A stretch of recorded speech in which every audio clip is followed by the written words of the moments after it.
Sandra all the time is here with a cold hard truth. She's the ears and the eyes for me and you. Every day, everyone want to hear from Sandra. And every time on the air, she's getting better. Tell your sister, tell your brother, tell your mama, call Sandra in the morning and in the evening. She always calling Sandra. And when they start fighting, they calling Sandra.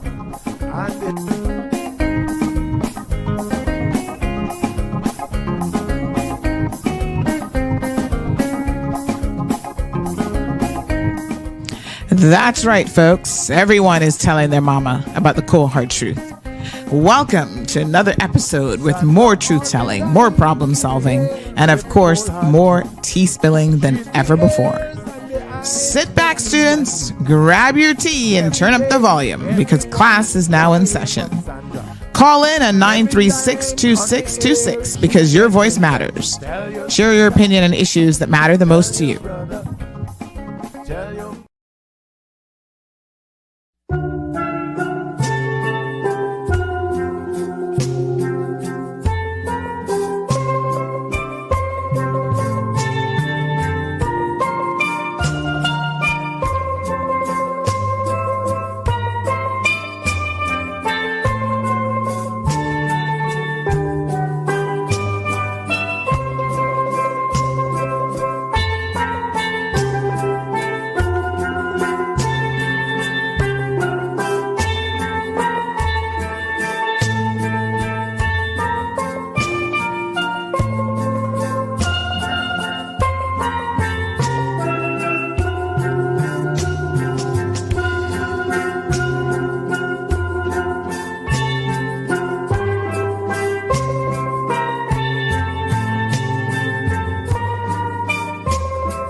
All right. Good morning, folks. Happy Thursday. How's everybody doing this beautiful Thursday morning?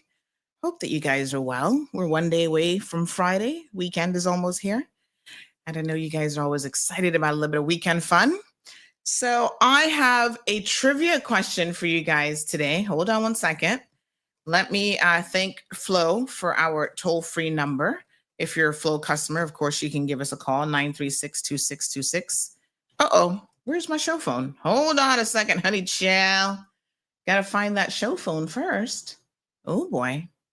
Give me one quick second. Let me grab it.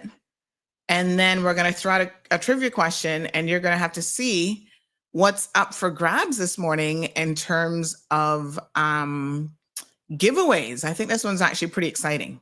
Renewables are very important to CUC.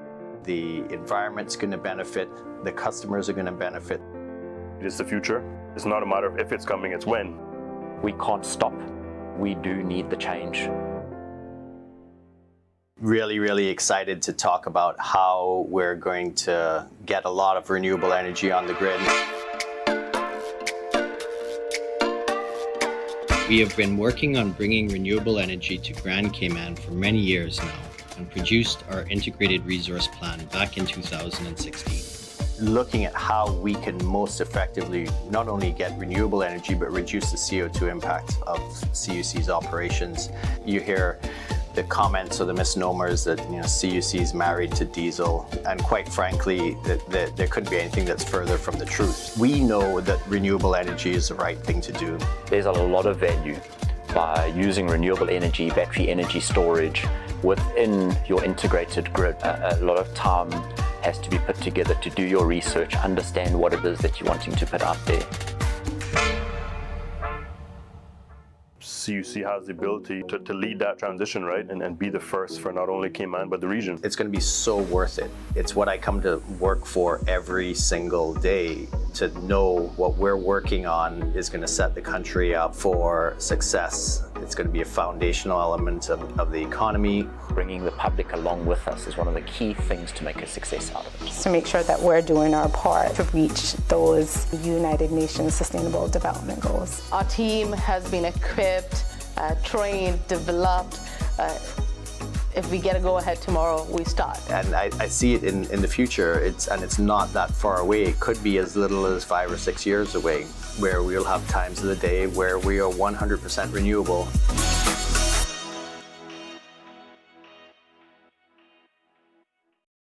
All right, folks, you guys ready for some prizes this morning? Honey child, let's get it. All right. So, trivia question. I'm not going to give you all too many hints because I think you might be able to get this relatively easy. So let's see what we can do today. The trivia question is, and you got to call in 936-2626. Again, big shout out to Flo. Trivia question, what is it that I am dealing with this morning? Simple question. What is Auntie Sandy dealing with this morning? You guys are already thinking. I see those brains working overtime, the brain power. You're like, what is Auntie dealing with this morning? 936-2626. Take a chance on life. Give us a call. You're going to be excited when I show you what we've got up for grabs for our giveaway. We haven't done a giveaway all week, honey child, so we got to make it good. Uh-oh. I think I might have stumped y'all. You're like, I have no clue what that could be. Ay. Good morning, Stephen, joining us from the UK. Miss Mitzi's in the house. Olivia is here. Irvelin, where's Jamila? Jamila loves a good trivia question. Aye, must we have her stumped too. Luis, good morning. Wee Wee is here. Diamond Princess. Michelle, the beautiful Michelle. Good morning, Michelle. Shaka Zulu, how are you? Damaris, are you in New York, Damaris? Ooh, I think it's kind of cold up there at the moment. Child, I still can't believe Florida was getting snow. We do have special guests. We're going to be bringing them on here in a second. But before we bring them on, I wanted you guys to win a little something. Brighten your Thursday. So what is Auntie dealing with this morning? Wow.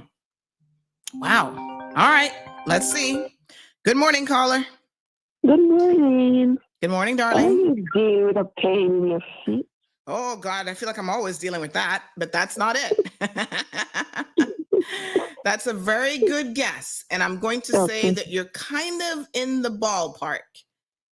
So it's health related? That's the only hint I'm going to give you. Try again, honey child. Okay, is it the flu? Oh, no, you guys got to try again. 9362626. Who's next? I just gave you a big hint. My dear. All right. She guessed the feet. Because, always a pain in my foot. Good morning, caller. Is it menopause? Oh, geez, I'm peace. Not yet. Oh, my goodness. I'm hoping I'm one of those people who will have zero symptoms. Like I'll just breeze right through it. You know what I mean? Nope, not menopause. Don't wish that on me yet. Keep guessing, though. 936-2626. Good morning, caller. Hello? Hi. Morning. Morning. Sinus? You're getting closer. Getting really close, folks. Good morning, caller. Wake up, honey chow. What do you think it is? Stomach upset. And nope, it ain't that. Good guess, though. That's a good guess. All right. Wow. Good morning, caller. Good morning. Good morning, honey chow. Are you going to do, what is it? Acupuncture? Acupuncture? No.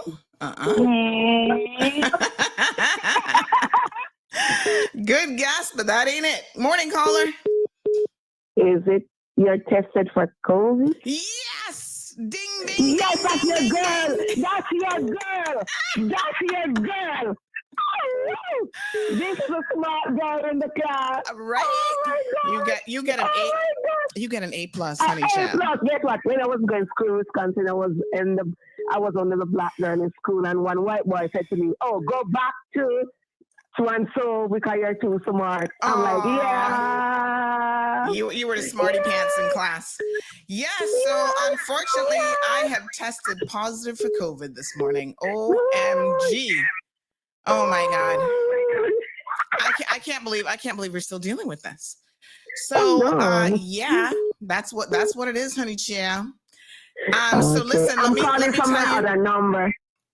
Okay, so you're gonna WhatsApp me your information then, right? But let me. Remember the girl with the iPhone. Oh, girl, you're always winning. The other stuff. number, but you can keep this number too. You're always winning. All right, so I'm let a me. winner. I'm a winner. I know. Let me tell you. God is good. Let me tell you what your prize is this morning. It is, look at this. Everybody's going to be so envious of you. It's actually a smart water bottle. So you know how we should all be drinking more water? Yeah. So this bottle actually comes and you do a little phone app and it's going to remind you, hello, you're not drinking enough. Take another sip. So it really helps you with hydration. It's eco-friendly. You're going to receive a little light and vibration on the bottle itself when you have not drank enough for the day. Like keeps you drinking water. Cool. So, I love water. This is high tech and very, very cool. So congratulations, my dear.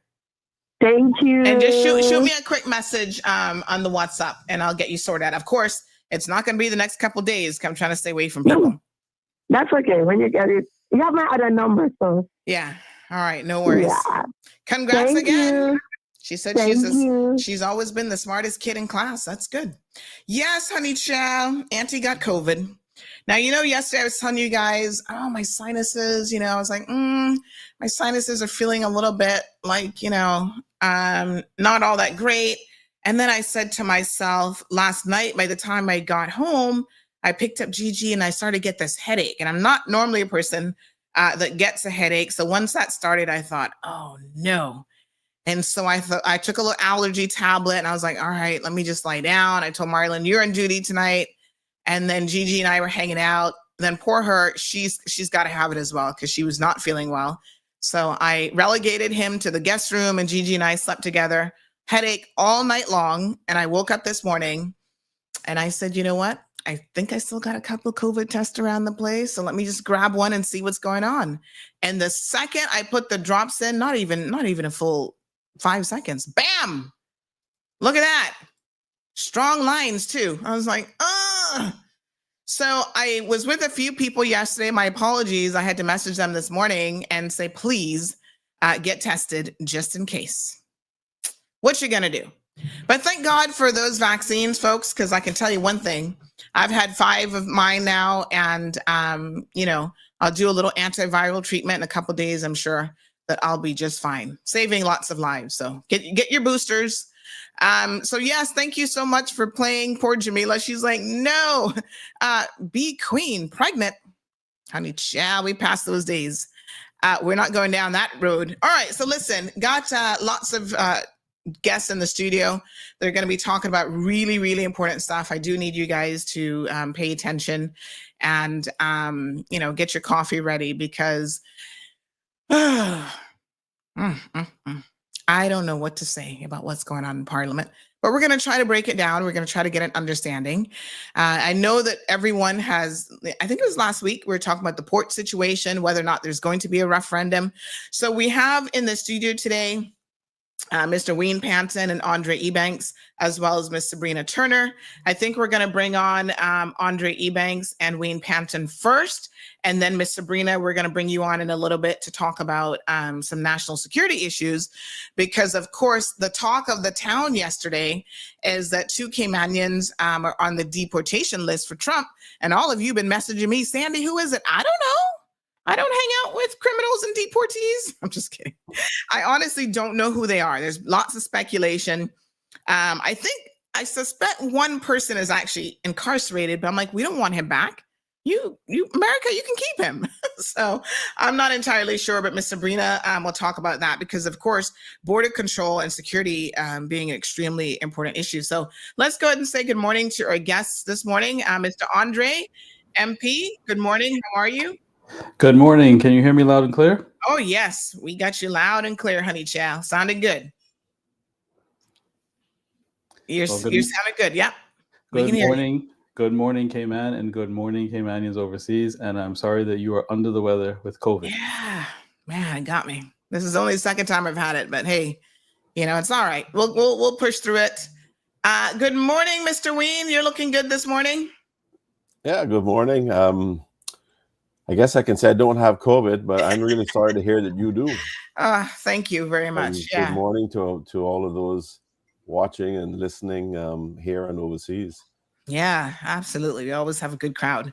So, gentlemen, there's been a lot going on. And of course, you guys are keeping your finger on the pulse of what's happening in the community. The big story here today politically is it looks like the minority government is actually going to be pushing through with their list of items for the referendum in the next sitting of Parliament. So can you break this down for us? Because I think it gets a little bit complicated. The average person probably does not have a good understanding of, what this is and how this has come about. Sure.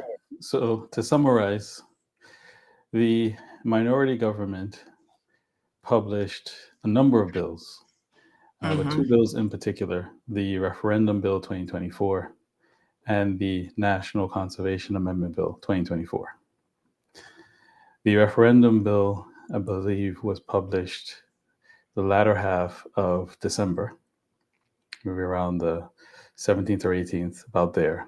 And the National Conservation Amendment Bill was published on New Year's Eve. These bills are now met the 28-day period per the Constitution for consultation and could move forward to the meeting of 31 January, which is this coming Friday.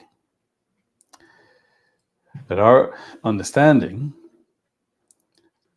post my resignation, Miss Kathy's resignation, Miss Heather's resignation, Miss Sabrina's resignation, is that the minority government enjoys their current status based on an agreement with the PPM, the progressives, that they would not support providing a quorum in the House for legislation that was urgent, that wasn't urgent and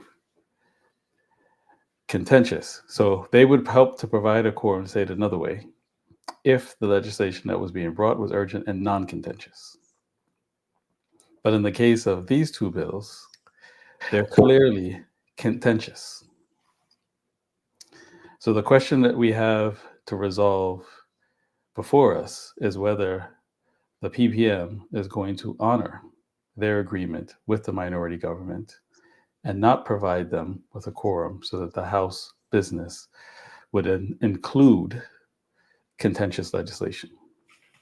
Right. So let's just back it up, right? When the four of you resigned from the UPM government, that left the government in a little bit of a precarious situation. So they barely have enough numbers to have a minority government. Well, what exactly is a minority government? Like, this is confusing people. People are like, can they actually carry on business as usual? I mean, they seem to be doing that. Does a minority government have the full powers that a regular government would have?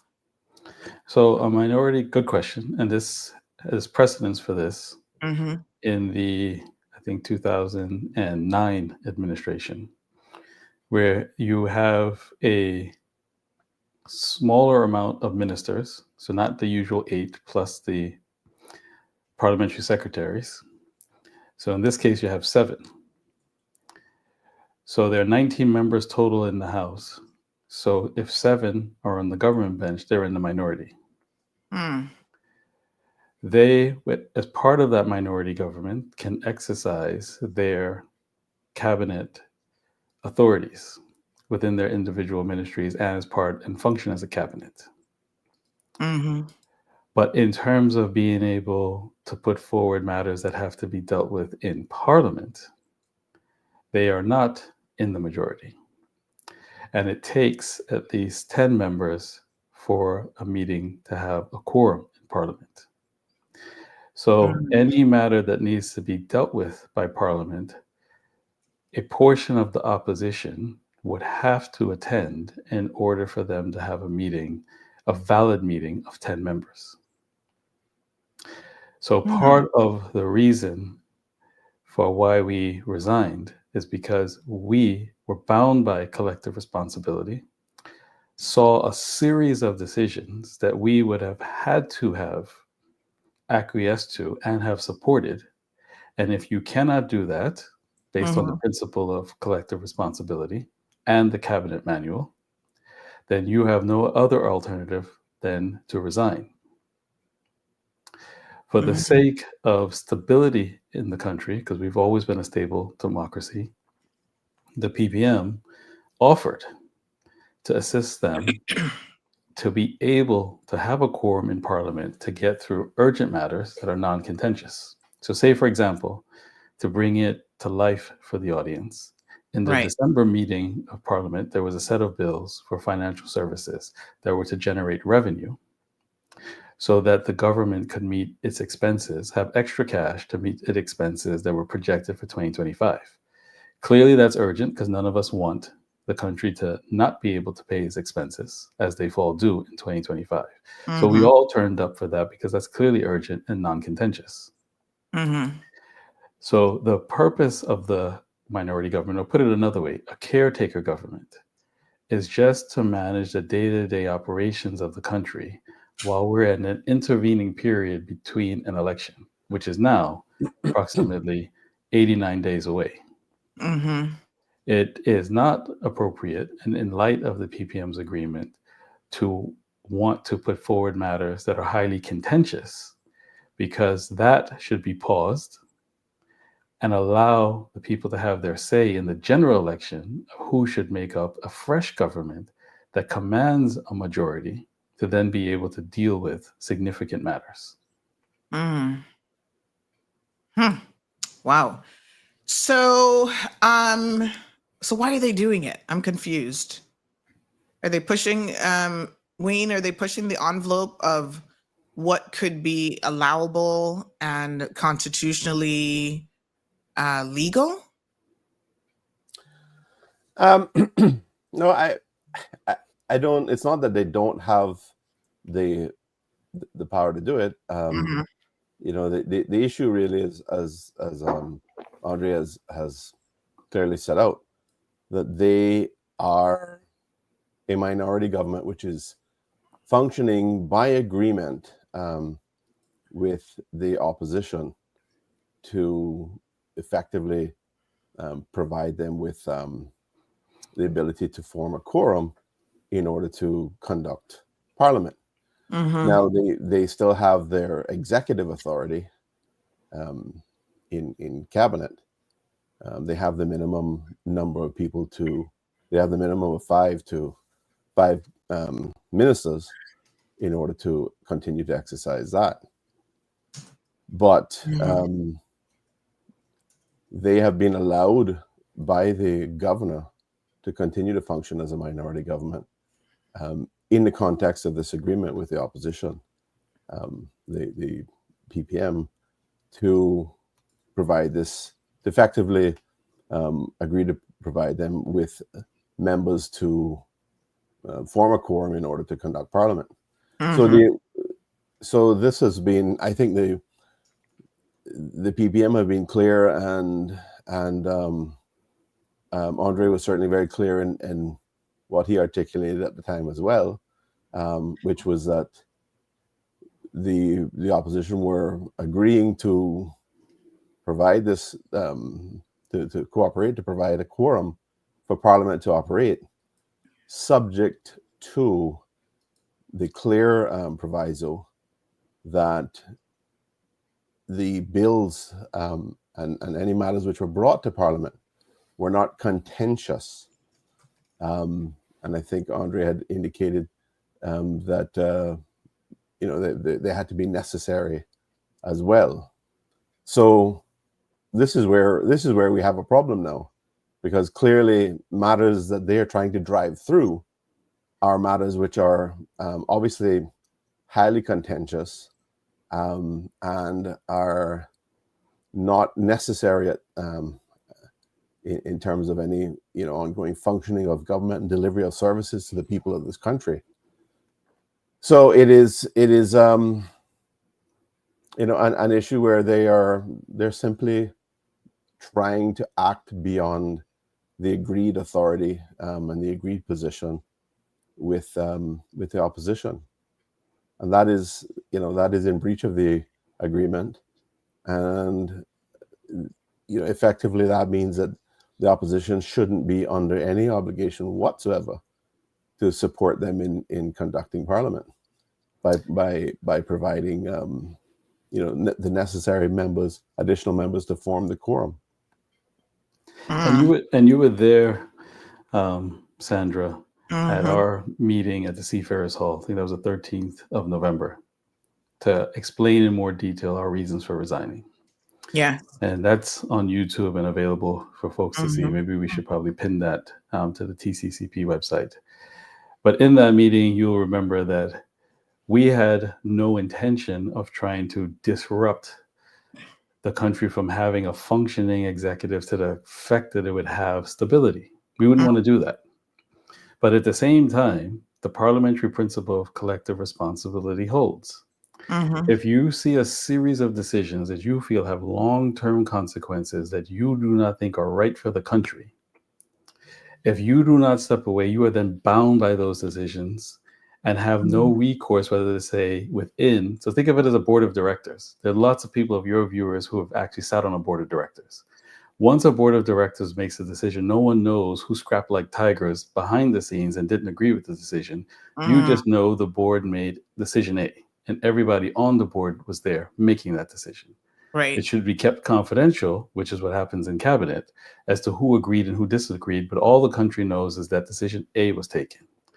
If you in your soul can't live with and think it's wrong for the country for decision A, B, C, and D to be made, then you have no choice then to step away in what you see as protecting the country from those decisions and join a majority opposition to prevent that from happening.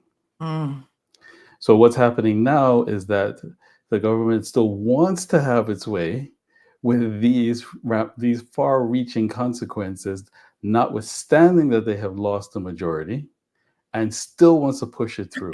So the question that you asked is a question is, who is benefiting from this, particularly in relation to the National Conservation Amendment Bill. Why is this so desperately needed to get across the line at the 11th hour? So this is a movie, Sandra, where the credits are rolling. This is a lame duck government. We're waiting for this to end. They're still trying to shoot major scenes as if the movie is still continuing. Wow. Good morning, Denny. How are you? Morning. Morning. I'd like to ask if the opposition isn't going to show up to work at the House, what reasons did they ask to be excused from the House by the Speaker? And are they excused? So, sorry, just repeat the question for me so I can understand it. So you said if the official opposition, which would be the progressives? Whoever is not going to show up, Mm-hmm. what reason did they give the Speaker for not showing up? And what did the Speaker say? All right. So thank you for that question, Danny. So I think now where we're getting is the meat and potatoes of it. And another caller was also messaging this question, whether or not you're going to be attending the parliamentary session tomorrow, or are they going to decide based on what the PPM does? So one of the options, just to make this as clear as possible, one of the options is that both the TCCP and the progressives simply don't show up to Parliament, and then the government wouldn't have quorum. And if they don't have quorum, they can't proceed, right? Correct. Mm-hmm. So can you say at this point, I mean, we have reached out to the progressives. They have not yet issued a statement. They have indicated just this morning that they should have something later on today because they're still considering their options. Will your decision be based on what they do, or, how is this potentially going to play out? So we need to see how they are going to handle this on two fronts. Mm-hmm. One, just on the basic principle, whatever the issues are, let's just take these two bills out of it. There was two other contentious bills. You have an agreement. Your agreement is that 5 individuals in cabinet and 2 parliamentary secretaries enjoy a minority government on the basis that they will only bring to the House urgent non-contentious matters. So just as a basic principle, if that agreement is violated, what's the consequences of that breach? The consequence of that breach is that you refrain from attending that meeting because now this contains a contentious matter or 2 matters. So it's not a question of not showing up as if you're skipping school for the day. It's a question of honoring the agreement that was put in place, that you refrain from participating in that meeting because it violates the agreement. Right. Our position when we're resigning is to say, we will show up for things that are necessary. As we did in December. It was necessary for the country to have those financial services bills, which I would have been working on to try to generate revenue. Those aren't easy conversations. The industry doesn't want to pay additional fees, but the country needed it, and we showed up and attended because that was necessary. There were social development bills that were necessary to uplift that framework. We haven't identified anything on this list that's absolutely necessary, particularly now that you're 90 days away from election, that the new government can't just deal with immediately. So it's not a question of non-attendance because you just don't want to be there, you don't want to work. It's a question of the principles of agreement and how you're going to honor public commitments.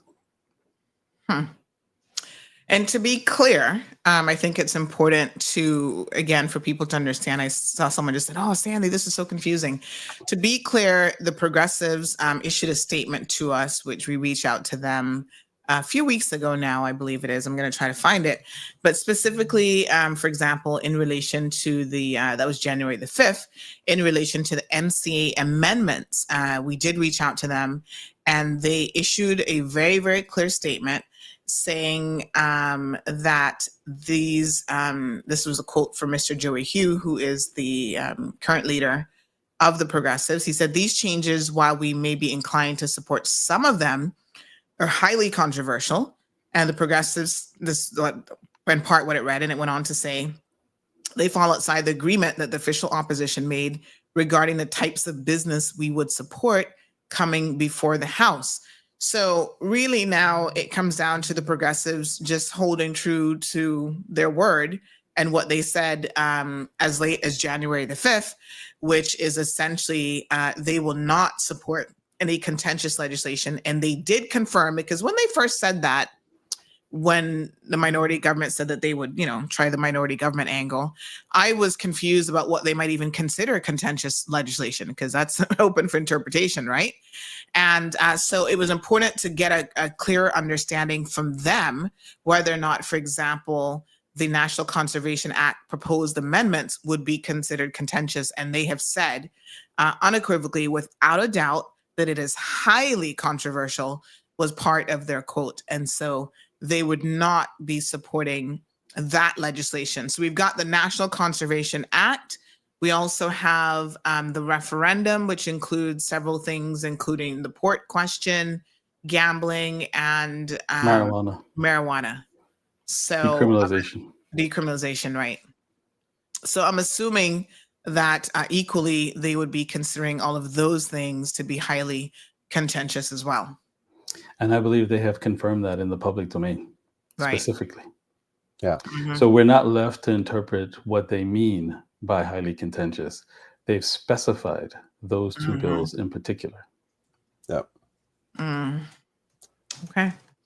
And I think Sandra, the Mr. Hugh, as leader of the PPM, has publicly stated that he thinks the referendum, particularly in relation to the cruise port, as it is something that doesn't really achieve anything, and he feels like he's publicly stated he feels it serves no purpose as is currently proposed. From the other side, they ought to be concerned that it would be counterproductive to proceed with that. So whatever way you look at it, these things are controversial and they're contentious. So I think they have made it very clear that their position is they wouldn't be supporting things that are contentious. And Andre has clarified initially in terms of himself and the others that had resigned with him, that they were not going to accept something that wasn't necessary either.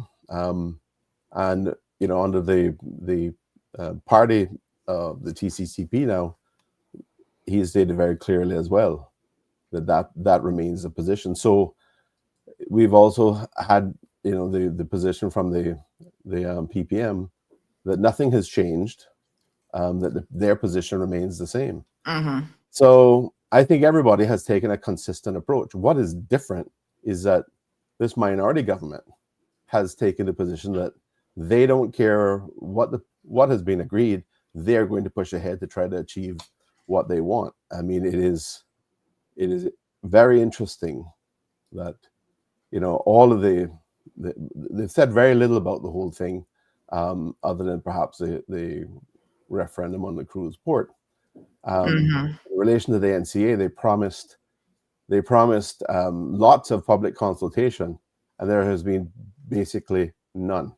There's been basically no statements from them at all in relation to justification. Why is this necessary? And why now? There's nothing at all supporting their position as to why this should proceed now. And really what this does is this poisons the whole process now, because it undermines completely the agreement with the opposition in terms of providing quorum for the government to proceed, which was to proceed with things that are non-contentious and necessary. And all these two in particular are very contentious, and we say they're not necessary, and that in reality, that if you look at the rest of the parliamentary agenda in terms of what has been published, that is probably true in relation to that as well. And let's also use some real examples. So Sandra, you would have been involved when the Social Development Ministry, when I was there, and made your consultation. So think of things like the Older Persons Act, the Children's Act, the Adoption Act. Just for those stakeholder groups, the level of consultation that led up to those bills being produced was enormous. Focus groups, because you're now trying to add enhancements for our seniors in the community. Huge amount of consultation with a variety of stakeholders dating back 2 years. Now here we are with the country's landmark environmental legislation and would just throw it out for a very bare minimum public consultation when we are watching right now in real time the effect of short-sighted environmental policy with beach erosion 20 years later that has come home to roost. So these things have a consequence. So if this is passed and this holds, what else will happen to the environment in 20 years that there'll be some other talk show, could be a relative of yours that carries on CMR in 20 years, plays this clip back and says, this is what they were talking about, that when you change legislation to this degree, for whatever economic means that there may be to try to achieve them, this is the ramification that you may not be able to see, even though it sounds easy and you can dress it up as good governance at the time. But this is why you need much more deeper, measured consultation for landmark legislation. Okay, Yeah, I mean, Mike. Sandra, let me Yes. just add that legislation in particular had more public consultation than any other legislation that I can recall in the last 20 years at least. And they proceed with this amendment bill, and certainly it seems that there have been various iterations of that. But they proceed with that. They publish it on New Year's Eve, of all times. When they, they had the ability to get it done much earlier, and it certainly clearly was a focus for them. And I can let Andre speak for himself, but I'm sure that was one of the significant matters that gave significant cause for concern for himself and his other colleagues at the time as cabinet members. When you're a cabinet member, if as a matter of principle these things are so egregious to you that you cannot simply sit by and say, okay, I'm going to sit quiet about this and I'm going to accept collective responsibility and not do anything about it. If you can't do that, then you have the right and the obligation to step aside, to remove yourself from that scenario. And I'm certain they didn't do that because they were trying to bring about early elections, which is the resounding claim you hear from the current the remnants of minority government. That's a resounding claim. I think we've had precedent for this as recently as 2012 into 2013. So this, in fact, the same premier was premier at that time as well with that minority government. So clearly there's precedent. The election had already been called, so their departure would not have left the government in a position where and it could not have been intended by them as an attempt to bring about early elections. Not at all. But clearly, they took a principled position, and they stepped down because they just could not support the actions and initiatives being promoted within the government at that point in time. And this is a perfect example of a continuation of that kind of bad governance and those kinds of concerns that led to them resigning. And now they want to go against the fundamentals of the agreement with the opposition to facilitate the operation of Parliament, provided that there were no contentious or unnecessary things.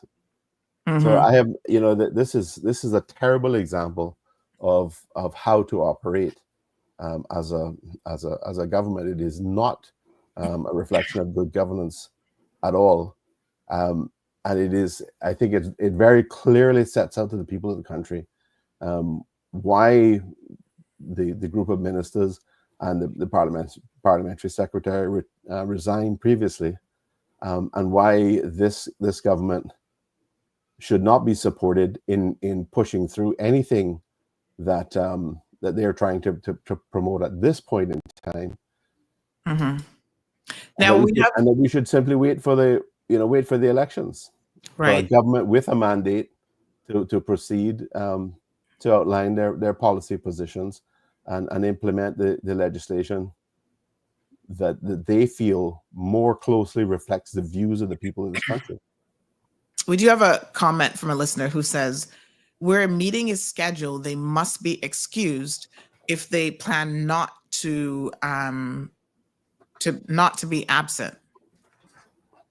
So in other words, you need the House's permission to not go? Is that how it works? I think go back in history and you will see many examples of opposition members taking positions that they will not attend, particularly in circumstances like this. But at other times there have been disagreements so significant with the sitting government. I mean, and it wasn't even just a minority government. Mm-hmm. It was when the government had a full majority that opposition members have not attended for specific reasons. But in this case, the very ability for the government to hold parliament has been subject to the agreement to attend and provide agreement by the opposition to attend and provide quorum. Mm-hmm. Subject to those conditions, that the matters that were being brought to the agenda were not contentious and were necessary. In this case, the opposite is true. They're highly contentious things. They're so contentious that the government cannot even bring themselves to talk to the people of the country that they represent as well, to discuss it with them. They cannot bring themselves to do it. They make promises. They make broad statements suggesting that they're going to have public consultation. There's going to be a lot of discussion about it. There'll be a lot of clarity. But instead, we have obfuscation and trickery and attempts to push things and publish things when people aren't looking, at the most inconvenient times. This is just, a true reflection of the kinds of behavior and principles that I think would lead anybody of good conscience and principles and morals and values to not want to continue with these folks in government. Correct. Miss Charlene said, please give Wayne Panton a kaboom. Let's read a few comments here. So Kasia says, if it wasn't an election year, let me read his first comment. Sorry. Kasia says, I'm of the view that every MP should show up. That's what they're paid for. If any MP is against any particular bill, it is their duty to debate it in Parliament. No justification for any other action. If it wasn't an election year, there would probably be support for this particular bill, but votes are more important at this junction. Goes on to then say, can you please speak to how the green economy will result in an improved reality for the thousands of Caymanians who are struggling with financial survival today? What are the tangible benefits? So a couple of things mixed into those three comments. First one is they believe that everybody should show up and debate it, and that's your job to do so. And if it wasn't an election year, you'd probably be showing up to debate it. So what's your response to that first bit? But the election year is the condition. So that's the answer to the question. So the minority government, once we stepped away for all the reasons we just said, we have sacrificed individual executive power to be in the majority in the opposition for all the behaviors and conduct that Wayne has just outlined. So the country either at that point was going to go to an early election which is not something we should take lightly and is not a feature of Cayman's history. So to prevent that from happening, there is an agreement that while we're a short time away from an election, you can stay for the sake of stability on the proviso, in our case, of what you bring is necessary. And in the case of the progressive, what you bring is urgent and non-contentions. That's the agreement. So it's not a case of you're not attending because you're not willing to show up and want to work. There's an agreement in place for the public to have a functioning cabinet to get us to the election on conditions. If those conditions are breached, there should be consequences, and the consequence of that is not to make the meeting have a quorum to be able to debate bills that are clearly contentions in violation of that agreement. Okay. All right. And then the second part about can you speak to how a green economy will result in improved reality for the thousands of Caymanians? Well, let me speak to that very quickly, Sandra. I think there's no doubt whatsoever that having, for example, renewable energy, which will have a fixed cost, and which will effectively eliminate our risk of exposure to the volatility of the fossil fuel markets, particularly at a time when there is significant geopolitical issues going. There are significant geopolitical issues going on around the world. We saw this most recently in terms of major impact when Russia invaded Ukraine in I think it was February of 22, and that significantly drove up prices. It created issues around supply lines. Well, which the problems with supply lines for goods began in the COVID era, but it was exacerbated by that particular geopolitical issue, and then the major impact of that as well was this significant escalation in inflation and the impacts, the uncertainty around all these issues, which drove significant volatility in the fossil fuel market. Now, at the moment, we use diesel to create energy, and our big opportunity for this country is to transition to renewable energy as quickly as possible. Transitioning to renewable energy is going to lower our costs over time significantly. It is going to eliminate volatility because, if somebody's fighting in some other part of the world, that's not going to change the sunshine. Hopefully it doesn't change the sunshine. I mean, there are scenarios that, God forbid, that could happen, but that is not going to change the amount of sunshine you get in Cayman. So, in general, and that is going to be the opportunity for us to stabilize our energy costs. And there are so many other opportunities in conjunction with that, including things like improving efficiency in homes in this country. There we have people who are paying $800 a month, $1,000 a month in energy costs. If we can cut their costs to $400 a month or $500 a month, that is a huge benefit to the people of this country. It is a huge benefit to their cost of operating their homes, and it will make the difference. It can make the difference between them being able to keep their homes and being able to save some money and just give themselves the kinds of cushion that they need. They might be able to save a bit. They might be able to redeploy some financial resources somewhere else to help relieve certain pressures. We understand that the people of this country are dealing with a lot of issues. Some of it is not unique to Cayman. Housing is a major challenge. And inflation in the cost of living, we all know, is a persistent challenge for this country. So rather than having these these projects that are vanity projects, you know, that are gilded with all sorts of things in preparation for somebody's name. We need to be doing more to support our people in this country, to support issues and areas around reducing costs and supporting the people of this country, rather than you know, running around trying to build obelisks to stick our names and our pictures on. That is not what's going to make a difference for the people of this country going forward, especially in this point in time. All right, let's go through some other comments and questions. Patriana says, finally, someone who has a big picture perspective and can articulate it. Thanks, Andre. Anthony says, why complain about contentious legislation when you were in a position to stop the bringing forward of any legislation that's not for the people's best interests, even if they remain in post as an obstacle until the government dissolves?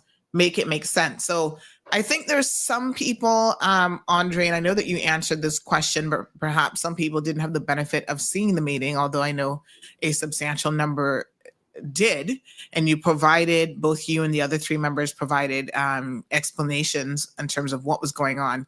So to Anthony's point, can you explain why you felt it was necessary to leave the UPM government? Right. So I'll reiterate what we said at the top of the hour. When you are in cabinet, it is a group binding decision. So if you are constantly in the minority, you are unable, by definition, to stop a decision. So go back to my example of those in the community who've had the opportunity to serve on a board. The board makes this decision as it properly should behind closed doors. Nobody knows on the board whether there were 2 to 3 members that were consistently outvoted and believed the decisions of the board were made were poor for the country. So you're powerless to stop it. At that point, when you're on that board, you only have 2 choices. You remain and continue on to having to support, per the cabinet manual, the decision as if you agreed with it. So you have to sit and smile for the cameras and vote yes as if you agreed with it, because that is the principle of collective responsibility. If your conscience does not allow you to continue to operate in that fashion because you believe that these are detrimental to the country, you only have one alternative, which is to leave the government. And then your mechanism to prevent it is not from within the cabinet, but it's exactly in the position that we are in now, to be a majority in the opposition where we can vote freely and speak freely. So the answer to the caller's comment is that that's exactly what has transpired now to be able to stop it. Okay. All right, Mr. Anthony, hopefully that answers your question. My apologies. Katrina says the opposition should honor their word to only support non-contentious and urgent issues.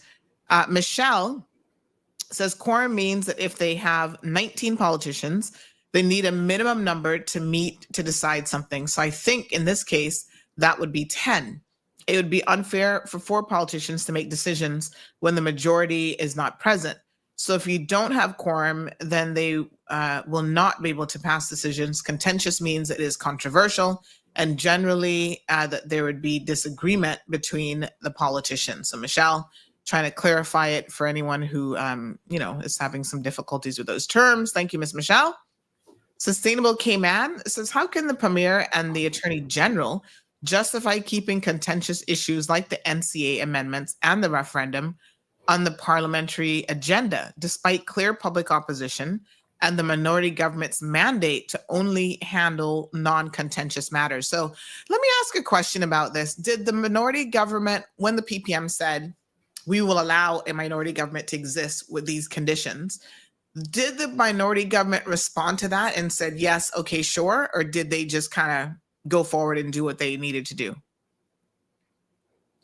Well, we wouldn't have been privy to their agreement behind closed doors. So yeah, and they never said anything publicly, to my knowledge. No, not to my knowledge, but the presumption should be that if it continued, the PPM must have gotten some assurance that the other end of the bargain would be upheld. Otherwise, I can't see why they would have then showed up in December. Right. Okay. So Charlene says, remember how many times after PAC government is formed that members of the opposition PPM were absentees? Sustainable Cayman also says, how can the premier, I think this is a repeated question. Yes, seems like it's the same one. Patriana says, thank you, Wayne Panton, for expounding on the benefits of sustainability efforts for the island and our people. Katrina also says the National Trust, CCMI, Sustainable Cayman, and the NCC have all issued statements in objection to the proposed amendments to the NCA. Zero public consultation was undertaken, not even with the NCC. Miss Anita, good morning. She says, also, I think that a greener environment would help us with our own wellness and our overall tourism product. Absolutely. Yeah. And I mean, to Andre's point that he made earlier about the beach erosion, like we can't continue to ignore the environment and our impacts as humans on the environment, because eventually it comes right back to harm us. Comes right back home. So, yeah. I mean, if you're being selfish and you're thinking that human beings are way more important in the, hierarchy of everything else, if you take that selfish approach, you have to look at the bigger picture and understand that if you're not taking care of the environment, it will come back to harm us, and it will come back to harm our bottom line as well. Because, according to reports, that 7 Mile beach is worth billions of dollars in, sort of the economic impact that it has with property sales, vacation rentals, and all sorts of other things. Miss Charlene says, thank you, MP Andre. Now that clarifies it, and it needs a kaboom. Not a problem. Anthony says that's why collective minds are better than independent thinking. We end up with multiple personalities and agendas. Collective minds. So I guess. So that's a very nice segue as to why we formed the Caymanian Community Party. Because we agree that once we assemble a collection of minds that are on the same page, forge positions and policies and priorities together, and form the government, you'll get better outcomes. Thank you, sir. All right. Anthony says, independent candidates show instability. Salvin says, good morning, Sandy. As a person with 2 degrees, I find it very confusing trying to understand the actions of some politicians, including both on the show this morning. Andre was instrumental in removing Mr. Panton as premier. Both now have a party with Andre as leader. The 2 bills are environmentally based and is said to be contentious. My question is, with the contentiousness of both bills, what are the position of your 2 guests in an effort to find a resolution?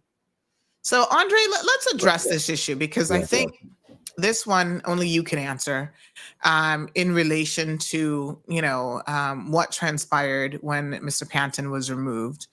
And, you made a very heartfelt and impassioned, everybody remembers you with your prayer beads. It was obviously something that you struggled with, but you made a decision to form a government with now Premier Juliana O'Connor-Connolly and form the UPM coalition, or whatever that really was. How do you explain to people who say, oh, how is that possible? Now the 2 of you are sitting on the same platform together and you form this new party? Good question. And if you remember, I addressed this question the last time I was on CMR. I think that was 2 weeks ago. So I'm happy to reiterate. The moment in time that you're speaking about is when my friend, the premier at the time, Wayne Panton, was facing a vote of no confidence. The speech that you're discussing and my contribution to that debate was one of the most painful speeches I'd ever given. Because on the one hand, as much as I wanted to promote and defend the government that I was in, it was clear to the entire country, multiple examples on international TV, because we're not just local anymore, that showed the instability between the government at the time. It was clear it was not working. But at the same time, I couldn't agree with the progressives that we hadn't done good things. So my decision was to set out to the country where I thought we have done well and where I thought we could do better. And it wasn't to provide a platform for Mr. Panton's resignation. Conversely, how I ended that speech, if you remember, was to give notice of my resignation if we didn't get our act together. I did not in any way perceive that that would then lead to Mr. Panton at the time deciding that it was time for him to resign.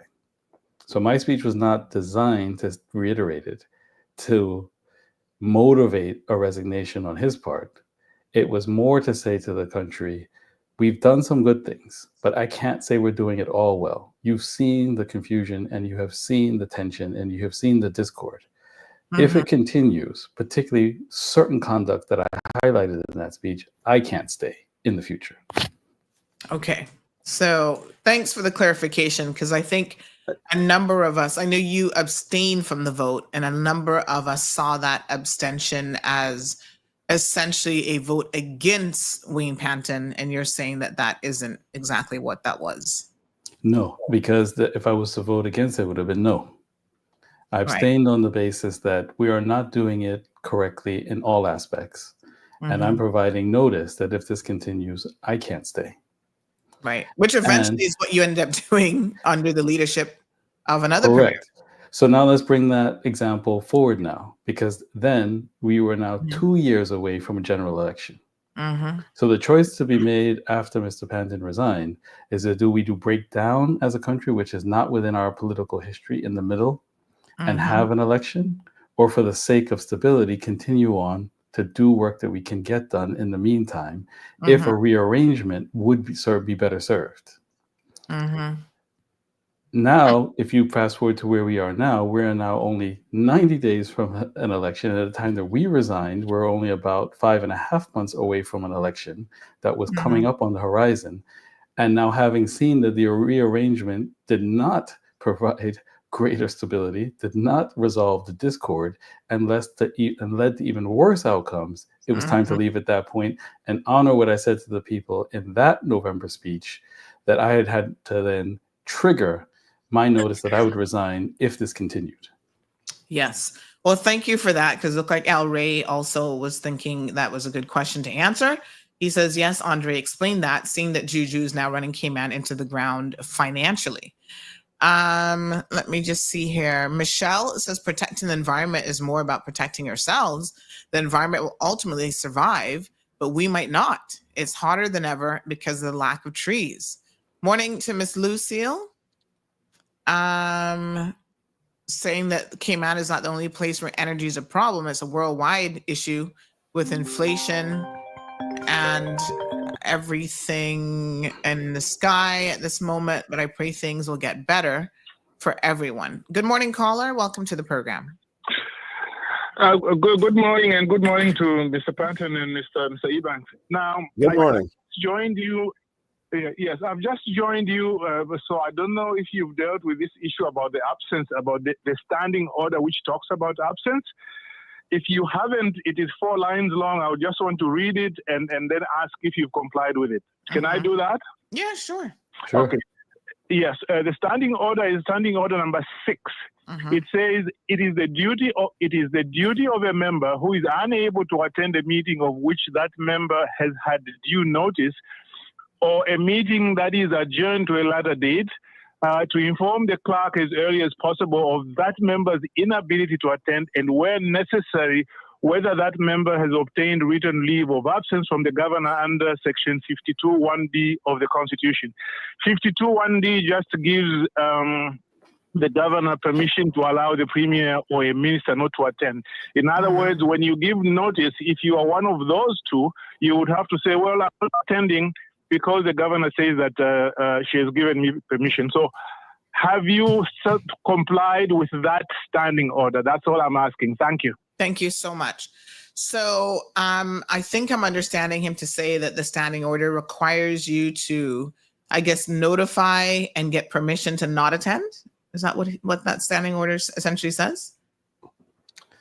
Right. Yeah, but whatever it says, Sandra, the reality is, as recently as 2022, I think it was, the current official opposition, the PPM,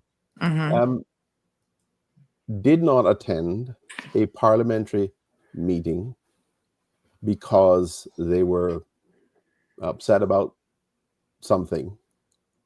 They simply just did not attend.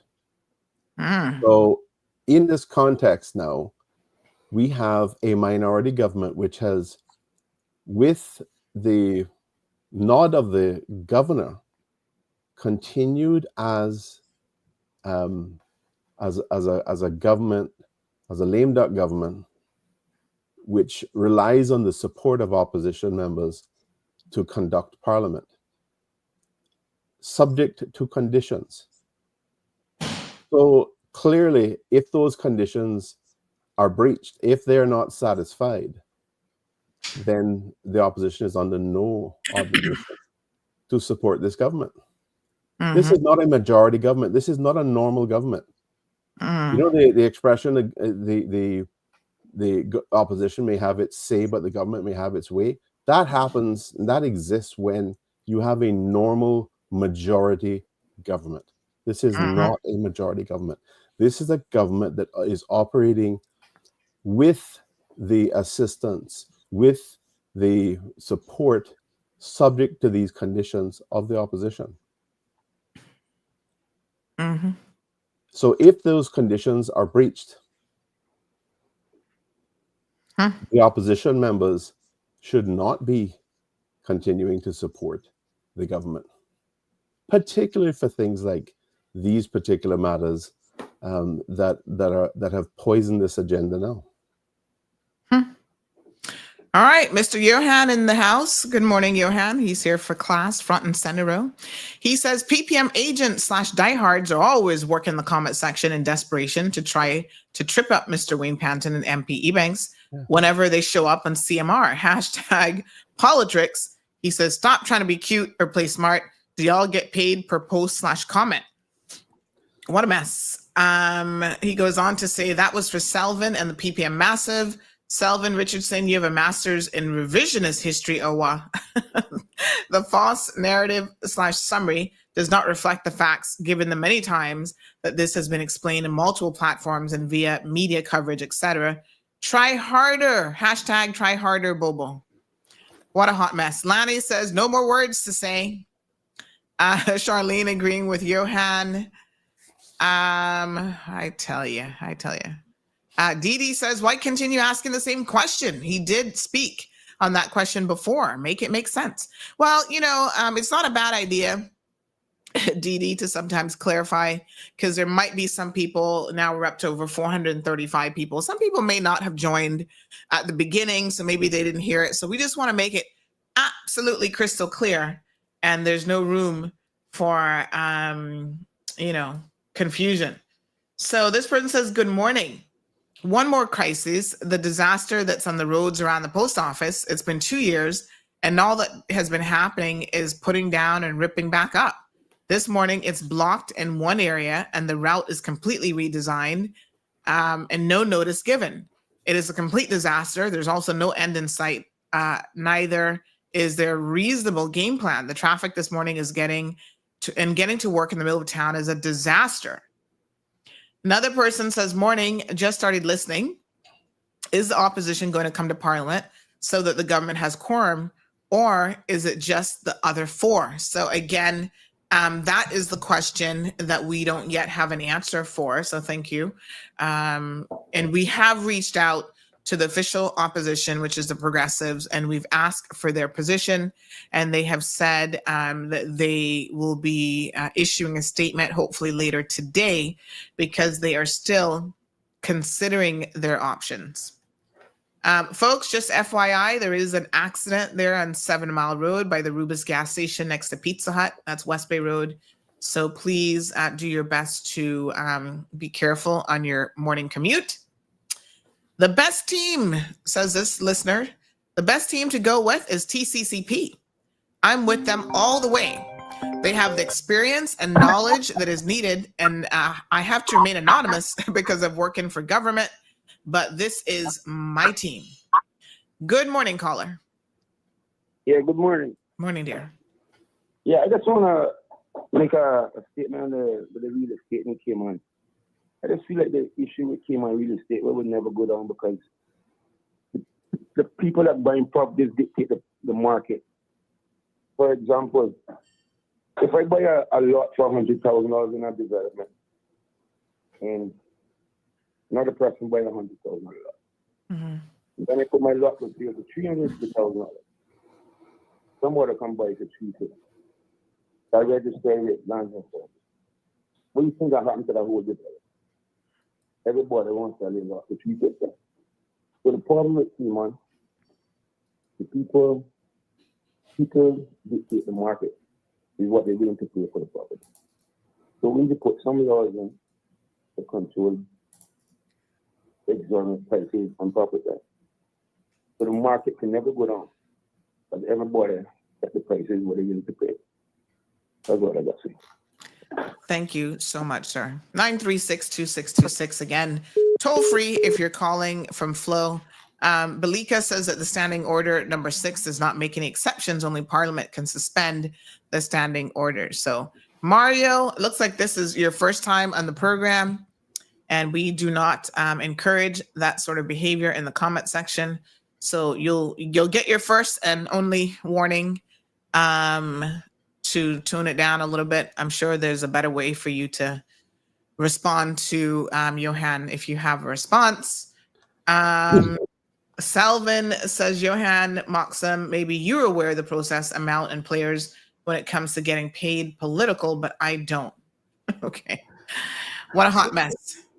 So Sandra, just to go back to the absence point. So the standing order, as was well read, is saying if you're unable to attend the meeting, that members had due notice. It's to inform the clerk as quickly as possible the inability to attend, which we can certainly do. The other bit, if memory serves, about getting permission from the governor, I believe applies to ministers. So, for example, when I would travel for financial services, whether it's FATF or other events, you have to get permission from the governor to leave the jurisdiction. Otherwise, I believe the consequence under the Constitution from memory is that technically you have vacated office. So I believe that last proviso may be applicable from memory to ministers. For members, you would have to then be able to inform the clerk, and it happens from time to time in sittings where you tender apologies. If you notice at the beginning of each parliamentary meeting, the speaker will say, "I've received apologies from X or Y or Z member for their absence that day." Thank you for clarifying that. Thank you very, very much. Gabby says, why are these grown men fighting? Honey, child. We're going to leave him right there.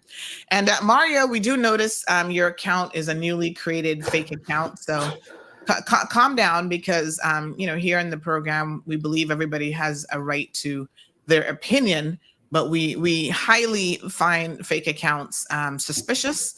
And so you could be anybody, male, female, and God knows. But perhaps tune it down a little bit since you can't even, unlike Johan and Salvin and others, you can't even come as a real person. So I was just having a look at your little account and had a little bit of a chuckle there. All right, Miss Sabrina Turner, let's bring Miss Sabrina into the conversation. She's been sitting there patiently waiting. Good morning, ma'am. Good morning. Good morning, Cayman, viewers and listeners. Good morning, Wayne and Andre. Pleasure to join you. Morning, yes. My friend. And thank you so much. I know you've been patiently listening to the program. Do you have any thoughts on, I know you're going to speak about something slightly different, but just on this point, do you have any thoughts in relation to what might play out over the next day or so as it relates to Parliament? As so well articulated by Andre, I think it's clear to see that we have to stand firm on what led to our initial resignation in the first place. And the mere fact that it's playing out the way in which it's playing out only solidifies why we can be seen to step away in accordance to the Constitution. You understand as well what has been publicly uttered by the official opposition more than once, and looking at the nature of these two bills, the flip-flopping, it doesn't make sense. And looking at the 90 days before this election, it is not one that should be placed as a priority at this juncture, understanding the critical timing in which it is, but more so on the foundation of it being so contentious, little to no public consultation. Even about the 3 questions on the referendum, where's the explanation on all of that? There has been absolute silence. So it's for that I feel that Andre and Wayne explained so well from the beginning of this show.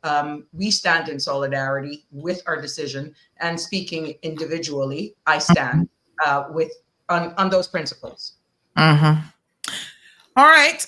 Mario seems to be caught up on the loan, saying explain to the public how the $1.6 million loan was moral or ethical. And of course, I know that both Sabrina and MP Wayne Panton have already addressed this issue. I don't know what more it still has the standards in Public Life Commission. So, you true. know, Yeah. It was, yes. Yep. He can make as much noise as he wants, but that doesn't make it an issue at all. At the end of the day, we see the rumblings. It is a political campaign season. If that's going to be a subject of the whole political campaign season, then we have lost our way as incumbents and new persons vying for office, understanding the nature of explanation, standards of public life. There was an investigation that obviously nothing was illegally done. That's not really where this country is headed. The very same process that was put in place for full transparency now obviously is being used against you for doing the right thing. That's something to be considered if that's going to be the subject of the 2025 elections. That's not what the people deserve. That's not what people are looking for the future. The young people, we're talking about cost of living. We're talking about how to make people's homes more efficient. We're going into national security. We're seeing what's happening regional. We're seeing what's happening international with possibly mass deportations from another country. What impacts will that have on us as a jurisdiction? We're blessed to only have had 2 declared on that list. But if you're going to use something like that as a political campaign, then I'm sorry, you've lost a plot. Mario says, all of you supported the referendum. What has changed? I'll answer that because that also then segues, because we've spoken a lot about the National Conservation Amendment Bill, so we could spend some time on the referendum. I believe I already articulated this in a few public articles towards the end of last year, that for the sake, again, of trying to forge consensus within the collective, and this is a good example of collective responsibility, what the commenter may not know is how furiously the debate would have been behind closed doors. But once you're part of the collective and bound by collective responsibility, you then have to sit there in Parliament and vote that way or leave. So at that point, we're still trying to keep the government together to try to find consensus of another decision that we disagreed with. However, once this got to a breaking point with a series of other decisions that we felt we could not, in good conscience, remain, we are now free in the opposition to articulate our individual positions, is that the referendum bill should not go forward. So that comment then provides us the reason and an example, a real life example of why we felt we had to step away. Or if you remain, you have to stick with the position, was what we did in the case of the referendum when we were trying to uphold the collective. So just to clarify that point further, the reason why ultimately you guys resigned, it wasn't a singular issue. So it's not like you just gave up after one dispute. It was something that had been going on for a lengthy period of time, and it covered multiple issues that you simply did not support. And the referendum was actually one of those, is what you're now saying. And that's then good point to add to that. The difficulty that many of us were articulating, can articulate now on the referendum bill, is one, there has been a shocking lack of data on each of the questions from the government. These are critical questions that you're asking first the MP to vote on, and you should then be analyzing comment that you receive from constituents to be able to make an informed decision on the vote in the first place, and then for the citizen to then be able to vote in the referendum itself. Referendums around the world are historically tricky. They can start with a particular good intention in mind, in the mind of the persons who've crafted the referendum, but based on who turns out on the day, exactly how the question is worded, could either dissuade voters from voting at all or confuse the answer that they might actually give. Take cruise, for example. It's a plain vanilla question of just whether you're in favor of an upgraded facility. My difficulty with that is that we've seen this movie before with a referendum on cruise, and my recollection is that the critical questions were where, is it environmentally sound, and how much? That isn't anywhere addressed in the question.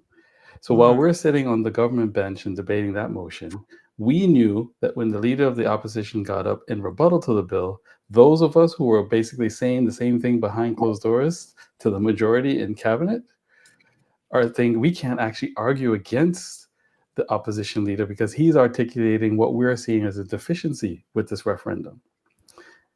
I then also now, in particular, representing West Bay, have another difficulty. We're supportive of cruise, but what we haven't seen done by the minister is to set out what is the design and vision for the cruise tourism industry in the future. That homework has not been done. So all that's left with, instead of waving around a plan to build consensus around, all that's being waved around now is a referendum bill, as if it's the answer to the question of where is the future of the industry. My difficulty is, if the answer turns out yes, the next tourism minister still has to do the hard yards that hasn't been done over the last 3 years, is to figure out where it will go and how much it will cost and will it be environmentally sound. So it doesn't achieve anything. Worse, if the answer is no, the next tourism minister is almost in an untenable position, because undoubtedly the cruise tourism industry will still want to have a solution. And then that minister is going to be looking, well, wait a second, the voting populace has voted on this and the answer is no. And then that then gambles with the lives, particularly of those in West Bay who rely on this industry to not have a plan at all. So I have said to ACT members privately, in my view, and Sabrina's view and Wayne's view of what we've seen policy making over time, is what you do is you put in the hard yards of gathering all the stakeholders, as you've seen me do in the example of, say, Older Person Children's Act. These aren't easy pieces of legislation to do. In financial services, beneficial ownership, these aren't easy pieces of legislation to do. You start with all of the stakeholders. Who is going to say no? What are their reasons for saying no? And working through how you're going to build consensus. So by this time in the administration, the town hall meeting should have most of the stakeholders on side, waving around what is the plan, and you don't even need the referendum. Correct. But because that policy hard yards has not been done, the only deliverable by the minister is to wave around a referendum on that question as if it's the cure, when it solves nothing and is futile. On the other two questions, where there's a variety of other stakeholders, they don't even have enough information to be able to inform their MP on how to vote on this. At the end of the day, in our judgment, that is not an example of leadership. Okay. Katrina said the minority government are violating the basis of the agreements, which allowed them to keep governing rather than have early elections. This should not be allowed. Nathina, we're going to come to your question in just a second. Jean said, please give Miss Sabrina kaboom.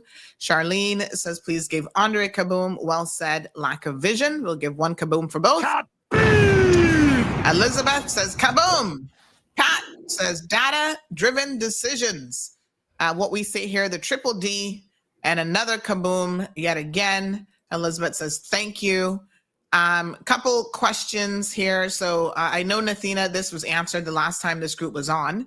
So I would invite you to maybe go back. I'm happy to send the link for the show where they announced the party. And this is one of the questions, but it doesn't hurt to answer it again. What makes your party different from the others? What are you guys bringing forward that can be guaranteed to make a positive impact to the Caymanan people, both bringing job opportunities and accessibility to lands and beaches? What exactly makes this party worth voting for? Thank you for that question. We have formed this party because, as we said to another commenter, in our judgment from the past experience of this 2021 administration, we think a collection of minds who agree on a set of core principles and objectives will form a better government. And what makes us different is that what we are putting together is a grassroots-led party with constituency branches led by the people who will now inform the executive and work in parallel with the executive. Answer that nagging question of the district councils. Where is the involvement of the people? A minister only has so many hours of the day. Why not involve the people to be working with you at a grassroots level in parallel with the executive? We set out our 20 objectives. Our website is there to be able to see those objectives and what we want to achieve. And instead of having to deal with matters such as this of contentious legislation, proposed legislation, we're taking up our time to deal with this rather than what was the purpose of this morning's broadcast, which we'll come to in another appearance, is start to get into the issues of how we're going to solve things like the housing crisis, cost of living. Those are the critical issues, immigration, that we're working on to be able to present a viable set of proposals contained within a manifesto that we can execute on to lead to better decisions and better lives in the country. Mm-hmm. And Nathina, I've just shared the link. I know over 44,000 people have watched that show, but feel free to go back and have a look at it if you missed it, because perhaps that will answer some additional questions you have about this particular group of individuals as well. Yes, Priscilla says, I stand corrected. Maybe you're saying I may stand corrected, but I believe the PPM government did not borrow any money for 2 administrations. Why did this government have to borrow so much money within 4 years? Can we talk about this? Because I know, for example, when you guys first got in as the PAC government, there was some contention about the fact that there were things that were coming down the pipeline you had to have emergency budget allocations for, because the PPM had voted those things in, but hadn't indicated where the funding would be coming from. And so then it was left up to the new government. So I guess they assumed they were getting back in and they would figure it out when they got back in. But you guys then all of a sudden had to find the money for several initiatives. So the first question, did the PPM borrow money during their 2-term tenure? Let me just say that while it is true that in the first PPM term, no borrowing was carried out, that was because we were in a situation there where the previous government, interestingly, of course, several of the members of the current minority government were members of that previous administration back in prior to 2013, had put the country in a position where, and it wasn't all their fault, but they certainly significantly added to the fiscal instability of the country at the time. Part of it was obviously the global financial crisis in 2007, 2008. But they added significantly to that problem. And I was a part of the government between 2013 and 2017. And there was a decision that we could not borrow money. We had to tighten our belt and we had to manage our way out of that situation. So that administration didn't borrow any money. The following administration didn't specifically borrow money for the majority of its term, but it negotiated because of the foreseen impact of COVID. They negotiated a facility, signed up a facility, which was a standby facility for the country to be able to borrow, to draw down on that facility, to utilize funds to address financial shortfalls because of the significant spending that was occurring around the COVID area, the lockdown period. So what we did as a government after 2021, April 2021, was to look at that facility to decide whether or not we should keep the facility in, or utilize it. It was at the time, it was very low financing because, of course, we were coming off a period where there had been massive easing implemented in order to address the issues around COVID and the financial and economic implications of that. Not just in Cayman, obviously, but globally, and particularly in the US as well. So there was low cost money, and it made sense for us to keep the facility in place and to utilize the facility. So that borrowing was continued, but that money wasn't just, at least not initially, it wasn't just spent. That money was actually being utilized to drive additional revenue. So we were making money off that because the returns we could get on those funds, just with very high liquidity investments, outstripped the cost of that borrowing.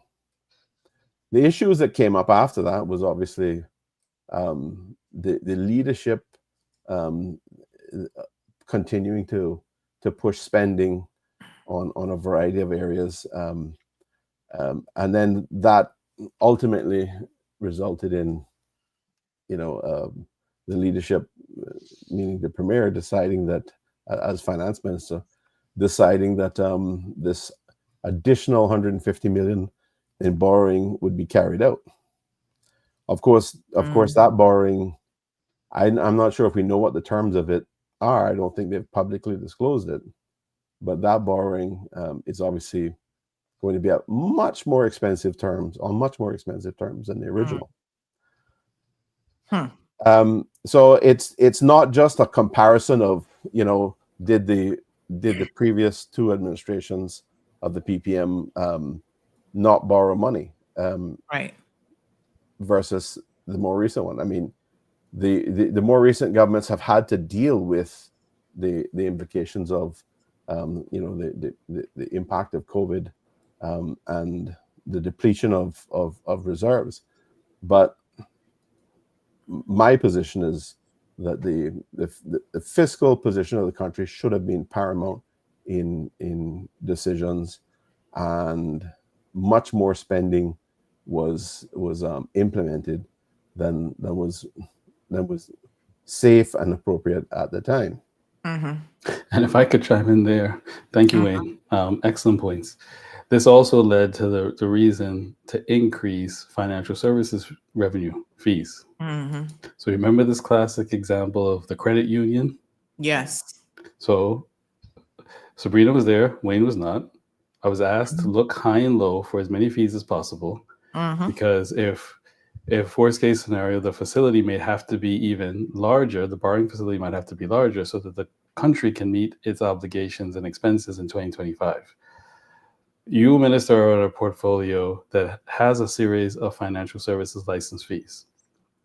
True, a number of them haven't been raised for 5, 10, in some cases 15 years, and some haven't been charged at all.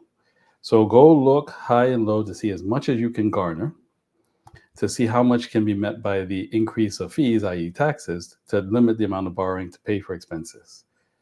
I set out a consultation to go look high and low as instructed, find that there are a few entities that haven't paid historically any fee whatsoever, send out an informal consultation to just have a sense check of what the impact would be on all the license categories, and then get thrown under the bus for just even asking the question and not having the support of the leader to say, hang on a second, the caucus made a decision to ask the ministers to look high and low. This is an informal consultation. There's no need to get excited. The caucus will then take a view as to which fees are more palatable than others. Instead, it's thrown under the bus. They didn't know that this had ever come to caucus, weren't ever aware of it, when I'm out there trying to find as much money as I can to be a team player to try to meet these expenses in 2025. And that was the thanks that I got. Yes, indeed. Elizabeth says, are you expecting to announce more candidates who will be joining your party? Yes. Okay. Miss Sabrina, in relation to border control, we saw the Trump administration issue this list of countries that supposedly has deportees. Now, we reached out to a government official. They said they don't actually know any of the details surrounding these two individuals that they claim are Caymanians that are on the list. And they would be reaching out to CBC for further to see if they could inquire further with the American authorities. Are you aware of any specifics surrounding this? No, not directly, no longer being the Minister of Home Affairs or a cabinet minister, but just with my past experience and having been in law enforcement, knowing what our responsibilities are and what could happen regionally without creating any, panic. This should put us in a very good position to really look at national security for a jurisdiction where the funding would be needed. We understand that our borders are very porous. What funding, upskilling, resources in manpower would be required in order to give that safety net to, let's say, the Coast Guards. Not even let's say, it goes without even speaking. If some of these jurisdictions within our region, you see the numbers for let's say Jamaica. People may say as far away as Barbados, they have a number as well. What does that mean should this actually be executed and all of these people are sent back to their country of origin and they just can't fit back in? What are the chances then of us seeing illegal entry when we have borders that we have admittedly acknowledged needs more surveillance? We talk about radar systems. We're talking about Coast Guard needing more ships, vessels, making sure that they can protect our border. And that's where I'm concerned. That's not only on our oceans, but in all ports of entry, including upskilling, beefing up the resources of our regiment and the Royal Cayman Islands Police Service. This is something that will actually impact our tourism product, our way of life. And this is one of the things, in all honesty, that kept me up at night fighting for funding when we sat around that table to make sure that we can see it 360 of the importance of even regional partnerships. If you notice what I've done during my short tenure as a minister and for Home Affairs is making sure through the cadet program with the Sea Cadets, the Fire Cadets, that we built those relationships as far as Australia and it's regionally with Jamaica and Barbados, to making sure that we have built those relationships, because it's all about resilience. It's all about us being able to sustain ourselves, but safety of our borders, having the right legislation in place, having a plan. We saw what happened back into the day when we had the Cuban influx, the influx of Cubans. We're seeing that even more. Now, can you see the dynamics of persons entering our shores illegally and possibly with a pass that is questionable because they're fleeing their own country of origin for a better way of life? What do we have? These are the national conversations that needs to be had. What contingencies do we have in place? What funding will we have to bolster up for better vessels for the Coast Guard, for skill sets, for training, making sure that we can work together to protect our borders is where the concern should be lie, because this will affect every product, our quality of life here, and our day-to-day interactions. And if I could also chime in there, because you would have seen, Sandra, when we posted our party objectives on our last show, one of the objectives was maximizing technology. Correct. And I shared with my colleagues that a constituent of mine brought forward, it introduces me to a company out of the US that helps build and improve border security by the use of drone technology. Correct. And from the initial proposal that I've seen, it's not only more effective technology, it's also less expensive. Yes. So we need to be able, as this goes back to the last question in terms of borrowing, you can't have all of these capital projects. Or if you do, you have to find a way that you're able to do them in the most cost-effective manner. A lot of that, and that we're seeing in this country, can be done by maximizing technology to do things where you're working smarter rather than harder and more expensive. And this takes mature conversations and understanding of the lay of the land and the importance of making sure that you can work with one ministry to the other. I can recall actually giving up of funding in order to assist with national security myself. And believe it or not, honestly, that was a collaboration even with tourism, because this and not getting national security under control and making sure that we have a safe jurisdiction all around, tourism bought into it as well. And home affairs, when I was minister, actually agreed to put funds together that we know we had available in order to make sure that we could play our part in making sure that the resources and funding is given in order to help with surveillance where it's needed. And this also, I think Wayne might not know that I'm going to say this, but I'm sure he'll probably smile. These are given more and more examples when you're talking about border security as the reasons behind the national digital ID. Correct. To be able to identify exactly who is here. And if you remember, Sandra, in that consultation, there was significant pushback about making it mandatory. And in order to forge consensus and make sure that the legislation at least got onto the books, we then made it optional. But more and more as these issues come about, I'm hearing more and more grocery stores, funerals, people saying, you know what you were talking about that ID. It should be that everybody has that. And in particular, those who may be migrant workers should definitely be having, we should be able to identify who is actually in the country. And for Caymanians, you were able to have one document, and I think I showed it in one of my final broadcasts on Radio Cayman when I was still the minister, and the ministry had gotten along with the technology, to have one document that you can hold up that says, you are Caymanian. Instead of what a number of us have is 6 or 7 documents that you always have to scramble to find, then take them down to the immigration, get your passport renewed, because your passport doesn't necessarily mean that you're Caymanian.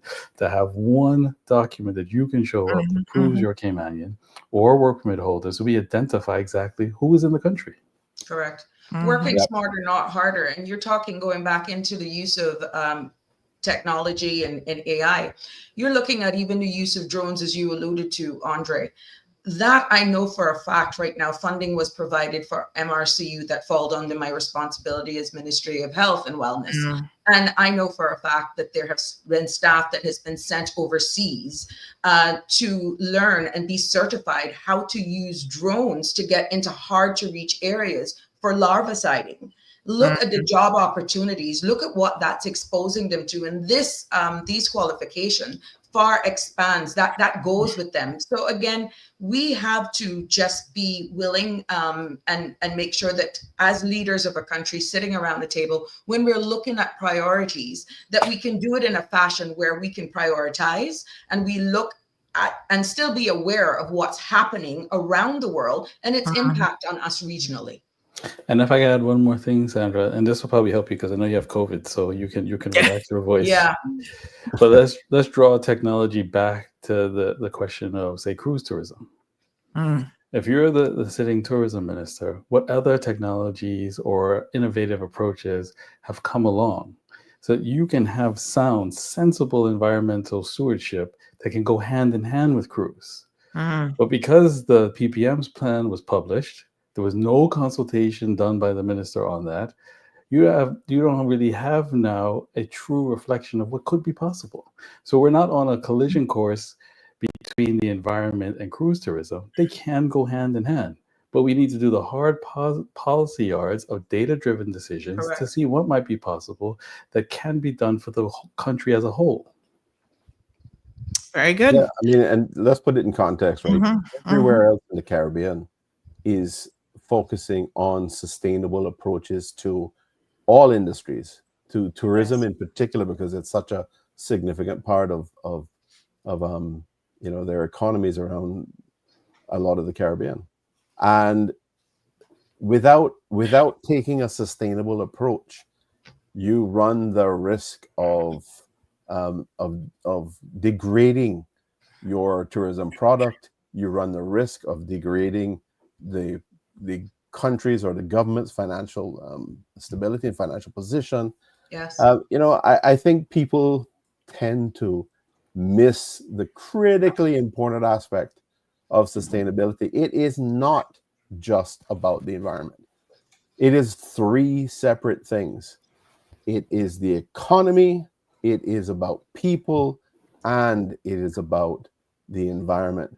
Because the environment is critical for our quality of life. The environment is critical for our tourism product. And there is no denying that. But if we don't have a strong environment, we can't have a good quality of life. And we run the risk of having a significantly impacted economy. Yep. So I need people to focus on that and stop with this nonsense suggesting that, an environmental perspective is certainly my focus. My focus has always been about the balance to ensure that the quality of life of our people are improved, that the economy is strong, and that we have environmental conservation to ensure that we can have that quality of life, that thing that identifies us as Caymanians, in order to get that balance right. Yes. And right now we are not getting the balance right. We are going pell-mell down the road of significant population growth, of traffic problems. I know that today traffic is bad, just like many days. Most days traffic is bad. But how are we going to do we think that slamming the gas pedal to the floor or the accelerator to the floor is going to change that? No. No. You have to manage your way out of these problems. We can't continue to do the same things that we have done and expect a different result. Yep. We need fiscal stability in the country. We need the quality of life of our people to be improved. We need the economy to be stronger. We need more job opportunities specifically for Caymanians. We need an education system that produces people that are future ready for the opportunities that are coming, driven by technology, various types of technology. And this approach of trying to push through things like amendments to the National Conservation Act because of some corrupt initiative that is being promoted, has been promoted for some time now, with no justification, with no explanation, and no comment, not even a bare attempt, not even a mild or minor attempt to try to justify these things. These are terrible instances of bad governance that is going to majorly impact this country if we don't do what my colleagues have done, take a principled position, and if we don't act together and support this party with the principles that we have, with the experience we have, to ensure that the country gets a reliable, strong, experienced government that is committed to our people and the best interests of our people. If we don't do that, we have a major problem in this country. We do have a caller in the line. Good morning, caller. Welcome to the program. Good morning, Sandy. Morning, Mr. Dexter. How are you? And I thank you for having the panel on there and getting a lot of clarification this morning that we were, of course, as usual, kept in the dark about. The one question I would like to ask, is there plans to put down Coast Guard Division in Cayman or Little Cayman? Because remember, all the marijuana in the world comes from Jamaica, most of it, but there's other drugs as well. And by the time the Coast Guard get there, they dump off all their drugs, and then they're going about their business. We definitely need a Coast Guard in Cayman. Every person that I was spoken to said that people do not realize the amount of drugs that is in Cayman, and then it trickles down to coming down here. So, I would like to, ask that question and get an answer from the people that is there. Thank you so much, Mr. Dexter. All right, dear. Yes.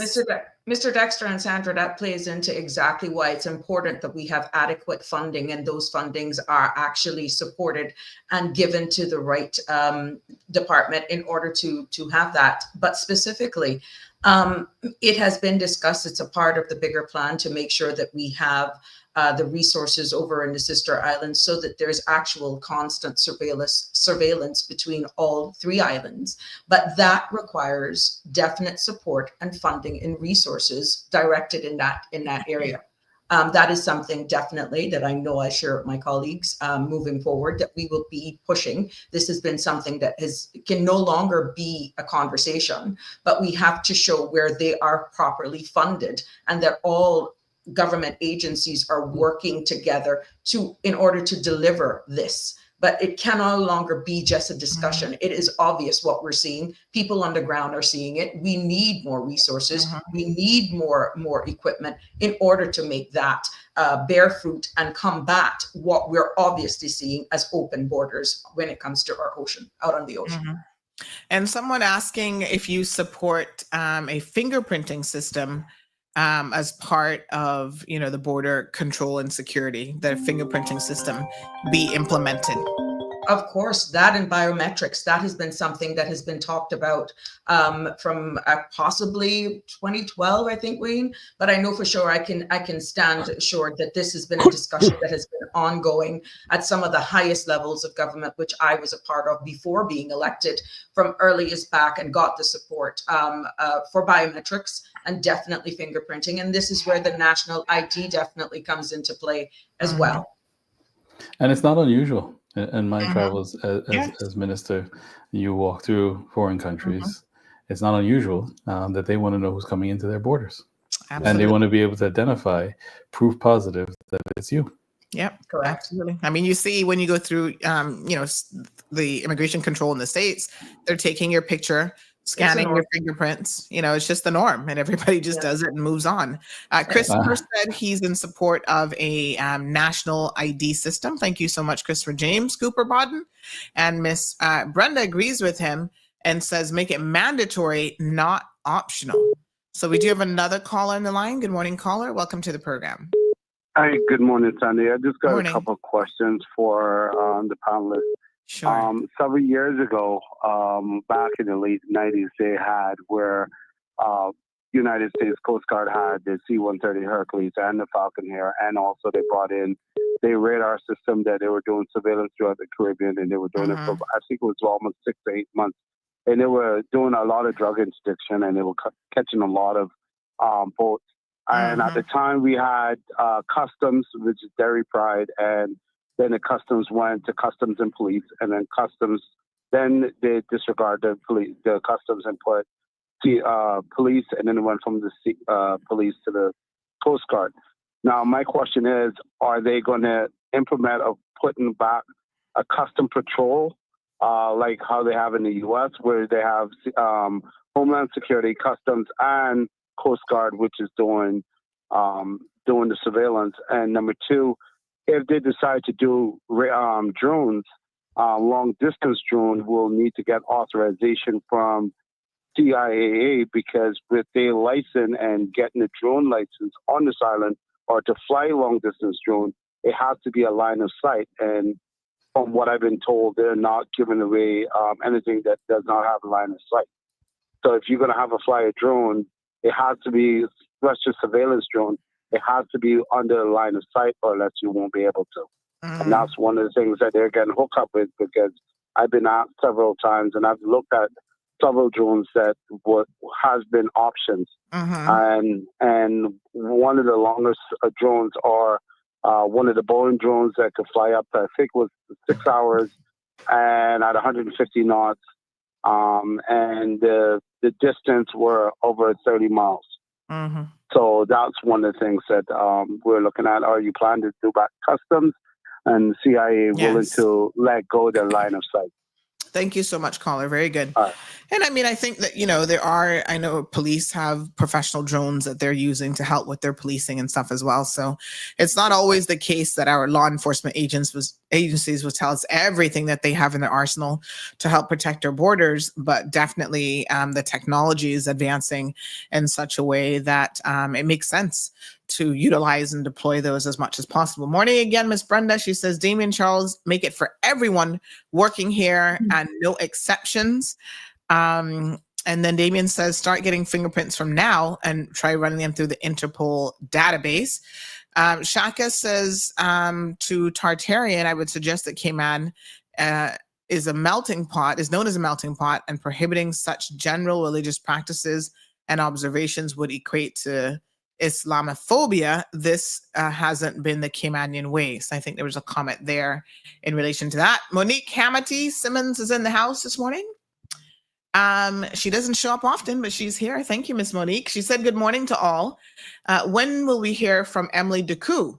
ACT invited her to discuss cruise tourism and the need for a peer, but she declined, including an invite from CMR. The reason cited is that ACT needs to share a plan. That's the government's role. We want to hear her position publicly. Now that she's running with your party, what's her stance? Also, what's Cayman's financial sector? Also with Cayman's financial sector under pressure, as highlighted at the Chamber Summit, we need to hear urgent plans for both cruise and, unfortunately, that got cut off, but I'm assuming this is financial services. She goes on to say, and nothing to be mad about, Melanie. We know that we have been trying constantly to talk to Sustainable Cayman. One can't hide behind the screen, pushing a dialogue without an attempt to show that you really believe in doing what's best for this country. We don't bite. We simply wish to openly and respectfully discuss it publicly. So let me say this, Monique. I did reach out to numerous groups, including CPR and Sustainable Cayman. And part of the reason why that was expressed that they don't want to engage with ACT is they felt the last time that ACT was on, the manner in which that individual conducted himself was not conducive to roundtable discussion. And they said essentially that they're not going to come on and be, in a discussion that they see people are just raising their voices and going nowhere sort of thing. So I don't know how to get past that as moderator. I would love to have the roundtable discussion. And obviously I did make it publicly known once Sustainable Cayman responded. They said that they appreciated the invitation, but they were going to decline. And they also said that they already shared their concerns with ACT Chairman, yourself, Ms. Monique Hamity, and with no detailed or clear facts presented. So they said no detailed plan or clear facts presented, and the current debate increasingly focused on divisive narratives. We believe it's important to prioritize meaningful solution-oriented discussions. The campaign appears driven by a minority government agenda with vested stakeholders' interests rather than a transparent effort to address the challenges that exist in a cruise tourism industry. Given these factors, we do not support the use of public funds on a referendum at this time. We hope for future opportunities to engage in balanced and constructive conversations. Caller, good morning. Good morning. How are you? I'm good. How are you? Yeah, I got COVID, honey child, but I'm here. You got COVID? I know. I know. Where did you get COVID? Only God knows. You need to tell us because I don't want to go there. I know. Well, it's still very much around, so you never know. Oh, Yes, my dear. my. But I still showed up. Still showed up to work. Yes. No, Well, no falling asleep on the job. I hope it's not doing you so bad. Yeah, no, it's okay. All right. Through you, Sandra, Mm-hmm. I would like to ask a question to Sure. your guest. And the question is, well, I had written it, but you didn't read it, so I'm just going to read the question that I had written. And what I did say was, Sandra, could you ask your guests to state their position on decreasing the population by way of addressing the out-of-hand immigration catastrophe presently in place? And before they answer, I would just like to add that I'm very, very sure that by now, everyone here that is suffering through it has recognized or understood that every problem that we are now facing is as a result of overpopulation. And I would like to wrap up by saying to Andre that for many, many moons, I have been saying that we need a national ID. And that was even long before we had an influx of overpopulation. I even suggested that they could start it when people come and apply for their driver's license. Start it there. And then anyone that, sort of got left out, you address those. But we do need a national ID, whether you're a born Caymanian or whether you're the holder of a status. As long as you permanently reside here, you should have an ID. And I support Andre on that. If that comes into effect, whether by way of a motion made to the House or a referendum, that one I will fully support, because we really need to start addressing all of these things that are slipping through the cracks. And I want to go back to where I started, with this overpopulation. We need to have it decreased. So I'd really like for them to address that and tell us what their position is on decreasing the population. We cannot continue to build roads to think that that's going to resolve the traffic problem. It does not, and it will not. That money could be better spent. I'm going to single out the Georgetown Hospital, for example. That needs to be looked at and sorted out, because that's falling to pieces. It's crumbling. And it's unfortunate, because that's where most of us go or prefer to go. Anyway, I'll shut up now and I'll wait and hear them respond. Okay, thank you so much. So overpopulation. So let's unpack a few things there, because they're connected. And I thank the caller for articulating the position of the digital ID. Just a reminder, folks, when you call in, you've got to make sure that you have muted yourself, turn down radios in the background. Otherwise, I can't really put you on hold, because then our guests, can't hear themselves. So, Mr. George, that was a message for you, Mr. George. Good morning. How are you, ma'am? Good morning, sir. When you call in, you got to make sure you turn that radio off for me, okay? Or no more brownies for you. I got it off. Can't do anything for a brownie. I'll walk on a hot lap sheet. Sandy. Yes, sir. I'm congratulating you on this. The cold hard truth. George Jones can't touch you. Oh gosh. George Jones can't touch you. But Miss Sandy, there is an issue in I think Minister Turner said about the fingerprinting machine from 2012 or something like that. I've been preaching that from years, because I'm a very close friend to Mr. McLean, and I follow him and stuff. And he told me from about 2009 or something like that, 2008, that they had a fingerprint machine in the island, but they wasn't using it. They didn't set it up. And I want to let Good morning, Mr. Andre, and good morning, Mr. Panton, and the young lady there, Sabrina Turner. Mrs. Turner. Yeah, she's very young, you know. I know. I wrote a song for her, but she didn't get it. She didn't take it.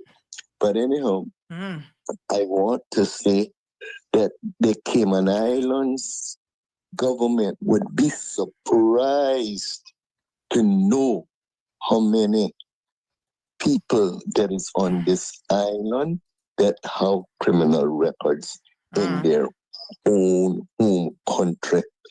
If we can institute that fingerprinting machine, Cayman would be 100 years advanced in technology and taking the border. You see people talking about Trump. Remember that man was a convicted felon with 34 charges, and you see people voted for him. That never happened in history before. But he is going in and targeting the criminals in the country. And I'm begging whoever is in charge or whoever, how the government to please institute that fingerprinting machine. Even Cuba got fingerprinting machine. Honduras, Nicaragua, all over got finger. What happened to Cayman Island? Why is the big question. I have been told why by more educated people than me, but I'm not going to bother say it this morning. But we need that. We need that. Anybody want my vote? They got to get the fingerprint machine up. And no hiding, no shame, because Cayman needed Miss Sandra. Thank you, my dear. Up to a few days ago, I met someone from another country that I know. I met in prison when I was visiting the country and doing, evangelistic work for the church. And I met that person in prison. And he is right here in the Cayman Islands, married to a Caymanian and relaxing and enjoying life. Those are the things.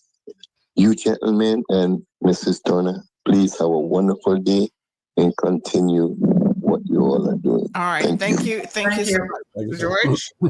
Appreciate it. Are we okay to continue going a little bit? I know we're in a little bit of overtime already.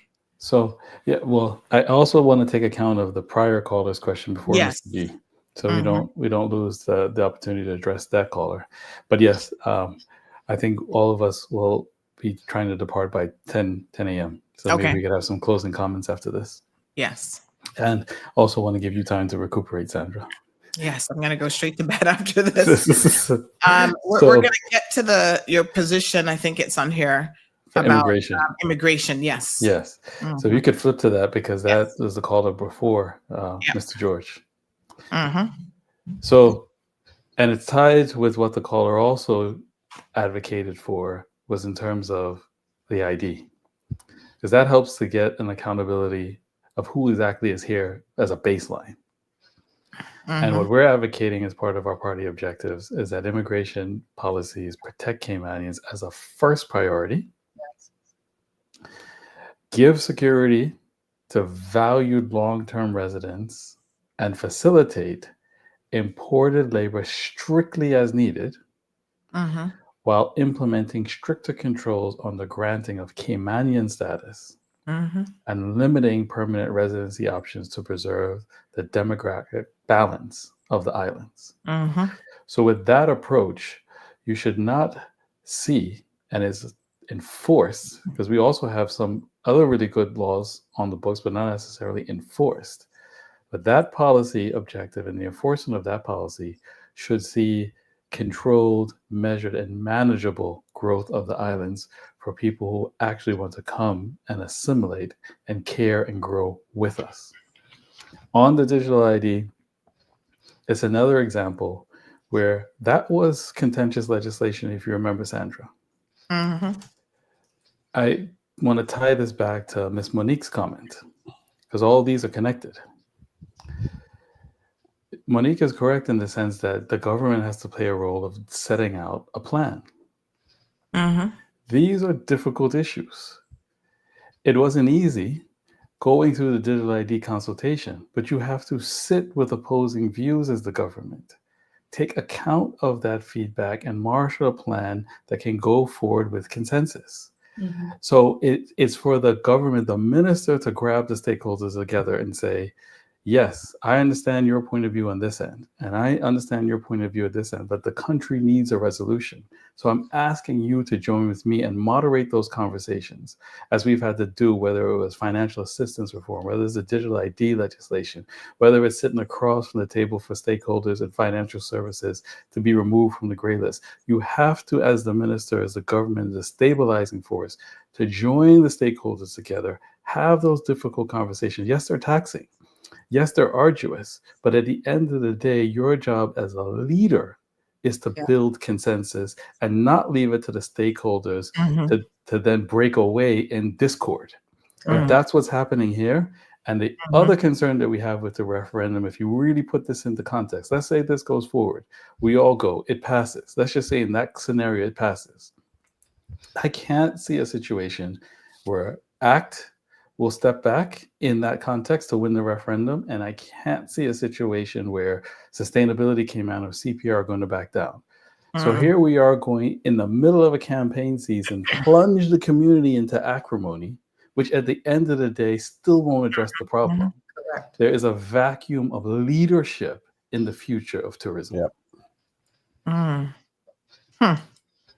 And to answer, just as an aside, M's position is the same on cruise as we've articulated here as a party.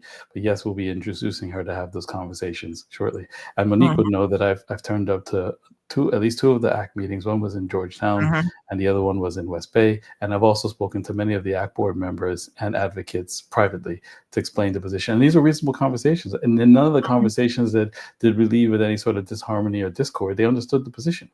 The country needs a win, and it needs one that it can rally the masses, the mass of the country behind.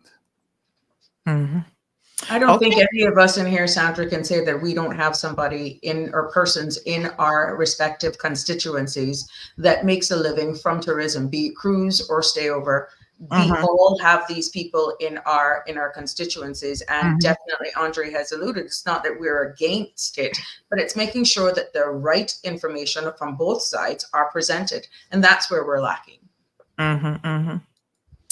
All right, folks. Ms. Monique says that, thank you, Sandy. It's unfair to suggest that one person is the issue.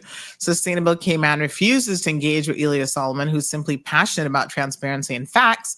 While we respect their view, avoiding dialogue raises concerns about openness.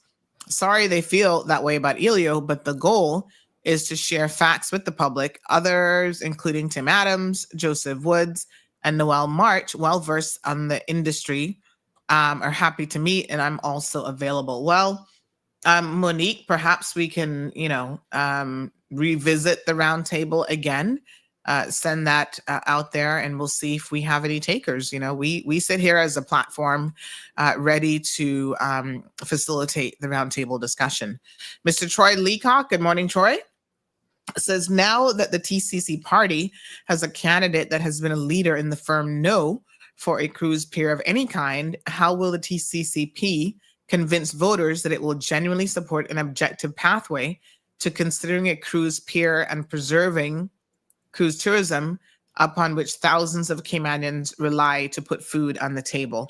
I think there's a bigger question here. Someone else said something kind of similar to this about, you guys are on a collision course because, you're all not singular minded. Can we speak to this as a party? Within the party, are you embracing people, Mr. Andre, as the leader of the party, who have different views and different perspectives, perhaps, than yourself? Well, I think I need to clarify first the premise of that comment. Because never in any way this broadcast or others, any forum, private or public, with any ACT members has said a firm no to appear. So that's just not accurate. I think he's referring to Emily specifically. So, but he mentioned leader in that comment just now. He says candidate. Has So been he a says candidate and has been a leader of the forum. No. Okay. So I just want to clarify that. So then that means that Troy and I are on the same page. Yeah. But what we've said to that candidate is what we need to do. And this is what happens in a party. It's what happens in a group when you talk things through. Is to say, if you're coming into the fold, what's important to us is that the country's making a data-driven decision. So at the end of the day, we haven't seen that type of intense consultation that I've been talking about through this broadcast. You don't know at the result of that what will actually happen in the plan and what you will agree to. So let's not close our minds to the possibilities. Let's not close our minds to the possibilities of what innovations have now transpired that might mitigate or alleviate your concerns. Let's have an open-minded, data-driven process of how we get to the solution. And that is our main concern of what is missing in this debate. And that was what Ms. M has now come to the conclusion of with us as a party. So sorry to Troy if I misread that, because it's quickly when those comments come aboard. I just saw Leader. I thought he was pointing the finger at me. I think Troy knows very well my position. So apologies for that, Troy, on air, because I misread that too quickly. But at the end of the day, that's how we made a decision as a group to say there's going to be a variety of issues. And another caller about an hour ago asked, or commenter asked, will we be expanding the group? There are going to be people coming in with different ideas and different expectations. So you want still that independent thinking, in the sense of we're not all looking at it also the same way, but we then need to reconcile our views to be able to get things done. And I think one thing that needs to stand out as well is that we're all clear on our objective as a group, as a party, that we're clear on our objectives. All right. And I think that also answers Anthony's point earlier, saying that, oh, you're not all like-minded. So Anthony, that should answer that. A person set this in, which is the purpose of the National Tourism Plan. They say it hasn't been updated since 2018, but they said this, which they've underscored, speaks directly to the point that Andre was making earlier in the discussion, which is that for tourism stakeholders, partners, and the public, on the, sort of to solicit final feedback on the outcomes of the planning process to date. And so they said that speaks directly to what, Andre was saying. Miss Brenda has a question here. So she wants to know about actually decreasing the population. So what will your party do, or how will they address the question of decreasing the population? So as I mentioned in answer to the question in relation to our immigration policies, that's the policy perspective that we are setting out.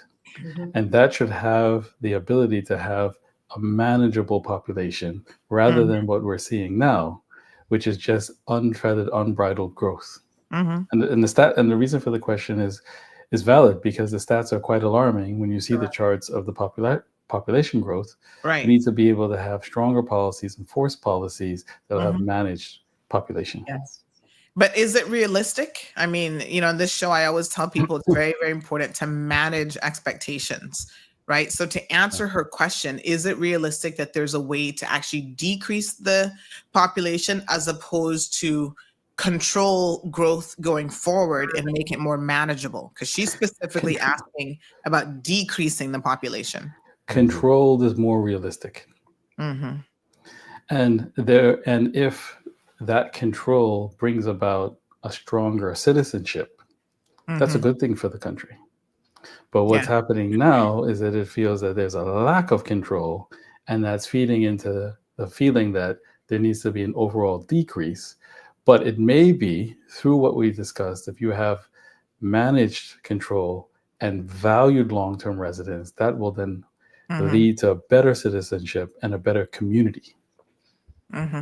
So Ms. Monique says, yes, you have, Minister Eubanks, and we appreciate your time and input, but hearing from your party collectively is paramount.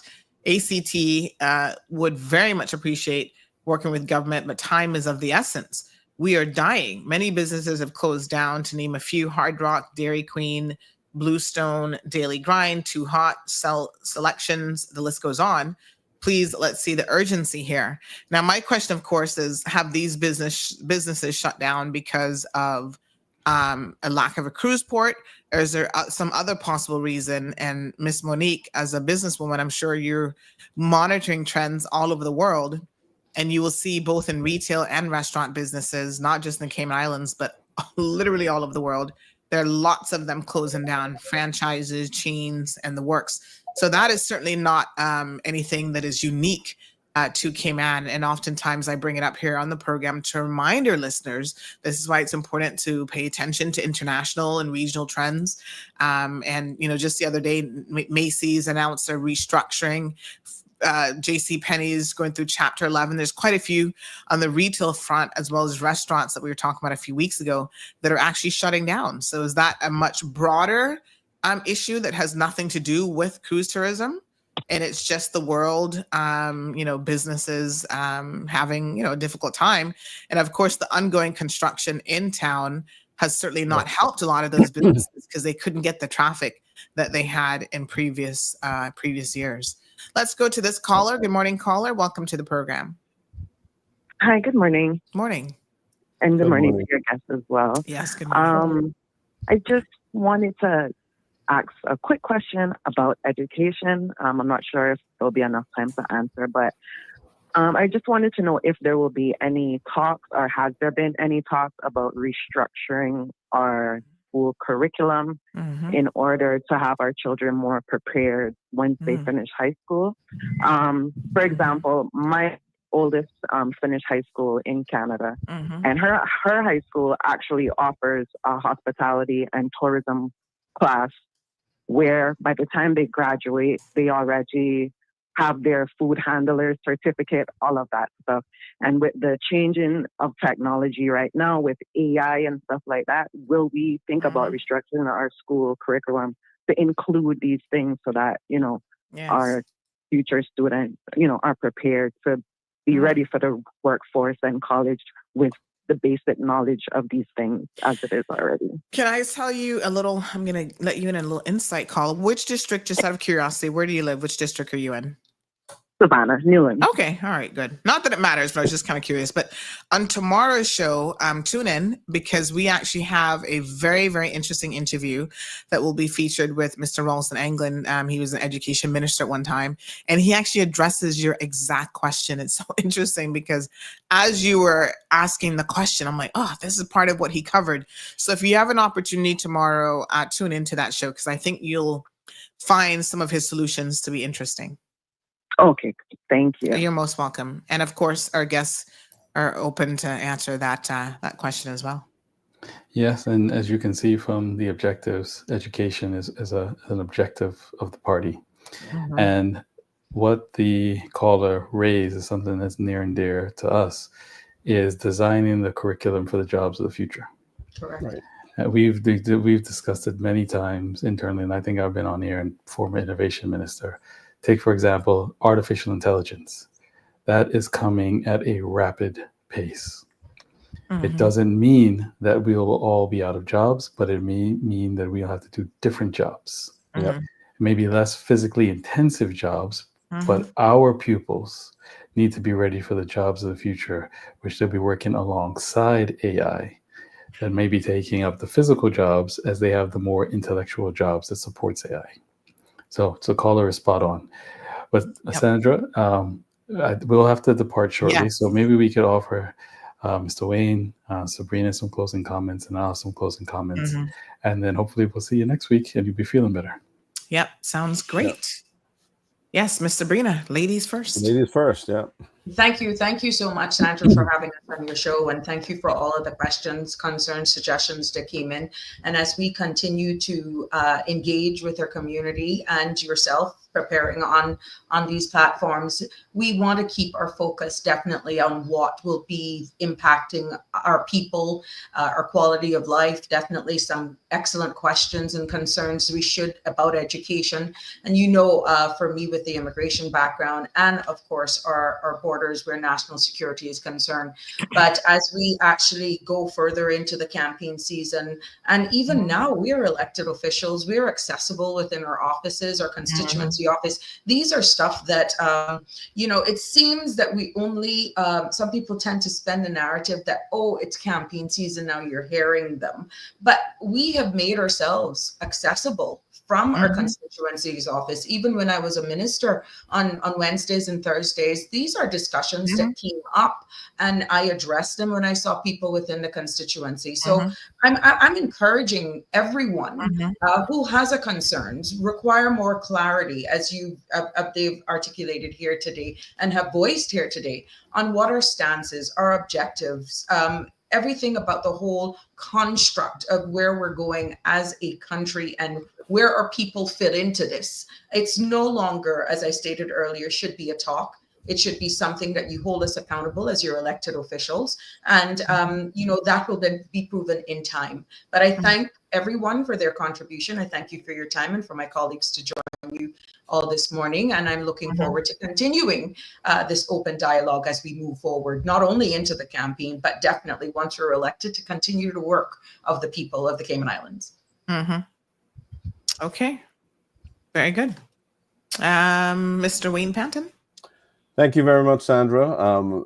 Another wonderful opportunity to join with you and to be able to, and colleagues, and to be able to talk with the people of the Cayman Islands, the reason for our existence, the reason we are committed to public service. We are people who take responsibility to address the current issues, the most urgent issues that are facing Caymanians in our country today. We are people who embrace good governance and who want to see the best for our country going forward. We embrace technology. We embrace data-based analysis and assessment of delivery systems and content to make sure that this country and our children, our young people, are future-proofed and that they're given education which will put them in the strongest position to be able to participate in the economy today and the economy of the future. We are concerned about addressing issues around immigration. We are concerned about addressing cost of living issues. We are, as we discussed earlier, very focused on delivering an education system and delivering education content that puts our children in the best possible position. And that includes very specifically incorporating proper, from as early as possible, proper systems which deliver TVET skills and TVET type qualifications, so that people have, the option, if they're not academically inclined, they have the option to be able to move forward into career opportunities that will make them solid contributors to our country and solid contributors to our economy. Caymanian identity, Caymanian heritage, Caymanian culture, all of these things are a foundation for our perspective as well on what we should be delivering to the people of this country. So I will leave a little bit more time for Andre, but let me just again say thank you very much. Let me say thank you to the people of Cayman for listening and participating, and thank you for all the questions. We will continue with our engagement to ensure that we represent your views and we understand and give you the opportunity to talk with us. So have a wonderful day, everybody. The weekend is coming up. Please be safe. Let's be courteous. Let's be our brother's keepers. Let's show kindness whenever we can. It makes a big difference to others and the lives of others. Thank you. Thank you so much. All right, Mr. Andre, you're the last one. Thank you, Sandra. Thank you for having us this morning. In joining with my colleagues on those comments, I'll just add a few other brief remarks. Just in terms of the Caymanian Community Party. As you can see, we are trying to carry ourselves in a dignified fashion, to have a clean campaign without tearing down other Caymanians. There are differences of opinion, and there will be. It's an election. It's a contest. But that should not mean that we should forget who we are and lower our standards to get into ugliness and strife that won't actually solve the problems. The issues before us are vital. We have to address, which is part of our top issues, immigration, cost of living, housing, education, cost of healthcare, national security, pace of development, doing it in a sustained, manageable way, our Caymanian heritage and culture and identity. And having, when you go back to housing, affordable housing, transitional housing for those who are in social cases where they need the government to have its own stock of housing. Those are issues that we're coming back to your program week after week to flesh out, to have those conversations with you. But instead this week, which will end the discussion where we began, we're faced with a situation where it seems that the minority government is not going to uphold its end of its agreement, to not bring forward anything else than urgent and non-contentious issues.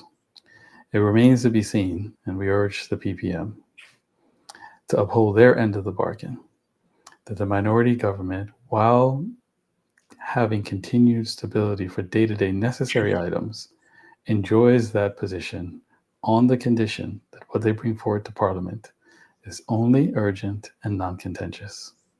PPM has confirmed that 2 specific bills are highly contentious. And those matters can await a fresh government after the people have had their say on who should make up the next Parliament and the next cabinet. We await their decision, and then we'll be then able to determine our course forward and how we're going to respond accordingly. But in the meantime, rest assured that the Caymanian Community Party, notwithstanding this distraction, will be working on the issues and delivering and coming back to you week after week with solutions for the actual problems and not bills or matters driven by special interests that don't actually solve the problem. Thank you for your time. God bless you. Speedy recovery. God bless all of those in the Cayman Islands and Caymanians overseas. All right. Thank you very, very much. We appreciate it. All right, folks, that was representatives, some candidates for the TCCP. All 3 of them are serving members at the moment, former Premier, former Deputy Premier, and also Ms. Sabrina Turner, who is Minister of Health and Wellness. We thank them very, very much. Ms. Pat says, thanks and continue to engage with us, the people. And I think that is definitely their mandate during this election. Gabby says, right on, Mr. Andre. We're still all one people, no matter what. Hashtag TCCP. Love, heart emoji, KY. So thank you guys so much. And I think, we will have as people differing opinions on different things. But as Andre rightfully said, we can do it with respect and really try to work together to find the best possible solutions for us as Caymanians, because at the end of the day, that's really what it's all about. So thank you guys so much. I'm going to try to get back in bed and get some rest here this morning. See if I can get this COVID situation under control. And tomorrow's program, like I said, you do not want to miss this interview, because I do believe it will answer a lot of questions that you have in relation to education and some possible solutions. Mr. Ralston had some very, very interesting things to say when we sat down with him yesterday. And I said to him this morning, I said, oops, you better just do a COVID test just in case. Hopefully you're okay. I had a few meetings yesterday, so I've warned everybody that was in contact with me to please go get yourself tested. Hopefully I'm the only one who has it. But anyway, I've got my prescriptions, my antivirals. I'll start taking those today. And I'm sure in the next couple of days, I'll start to feel better. So I will pretty much self-quarantine. You won't see me out and about. I was actually planning a little Cayman Brac trip this weekend, but that now has been put on the back burner.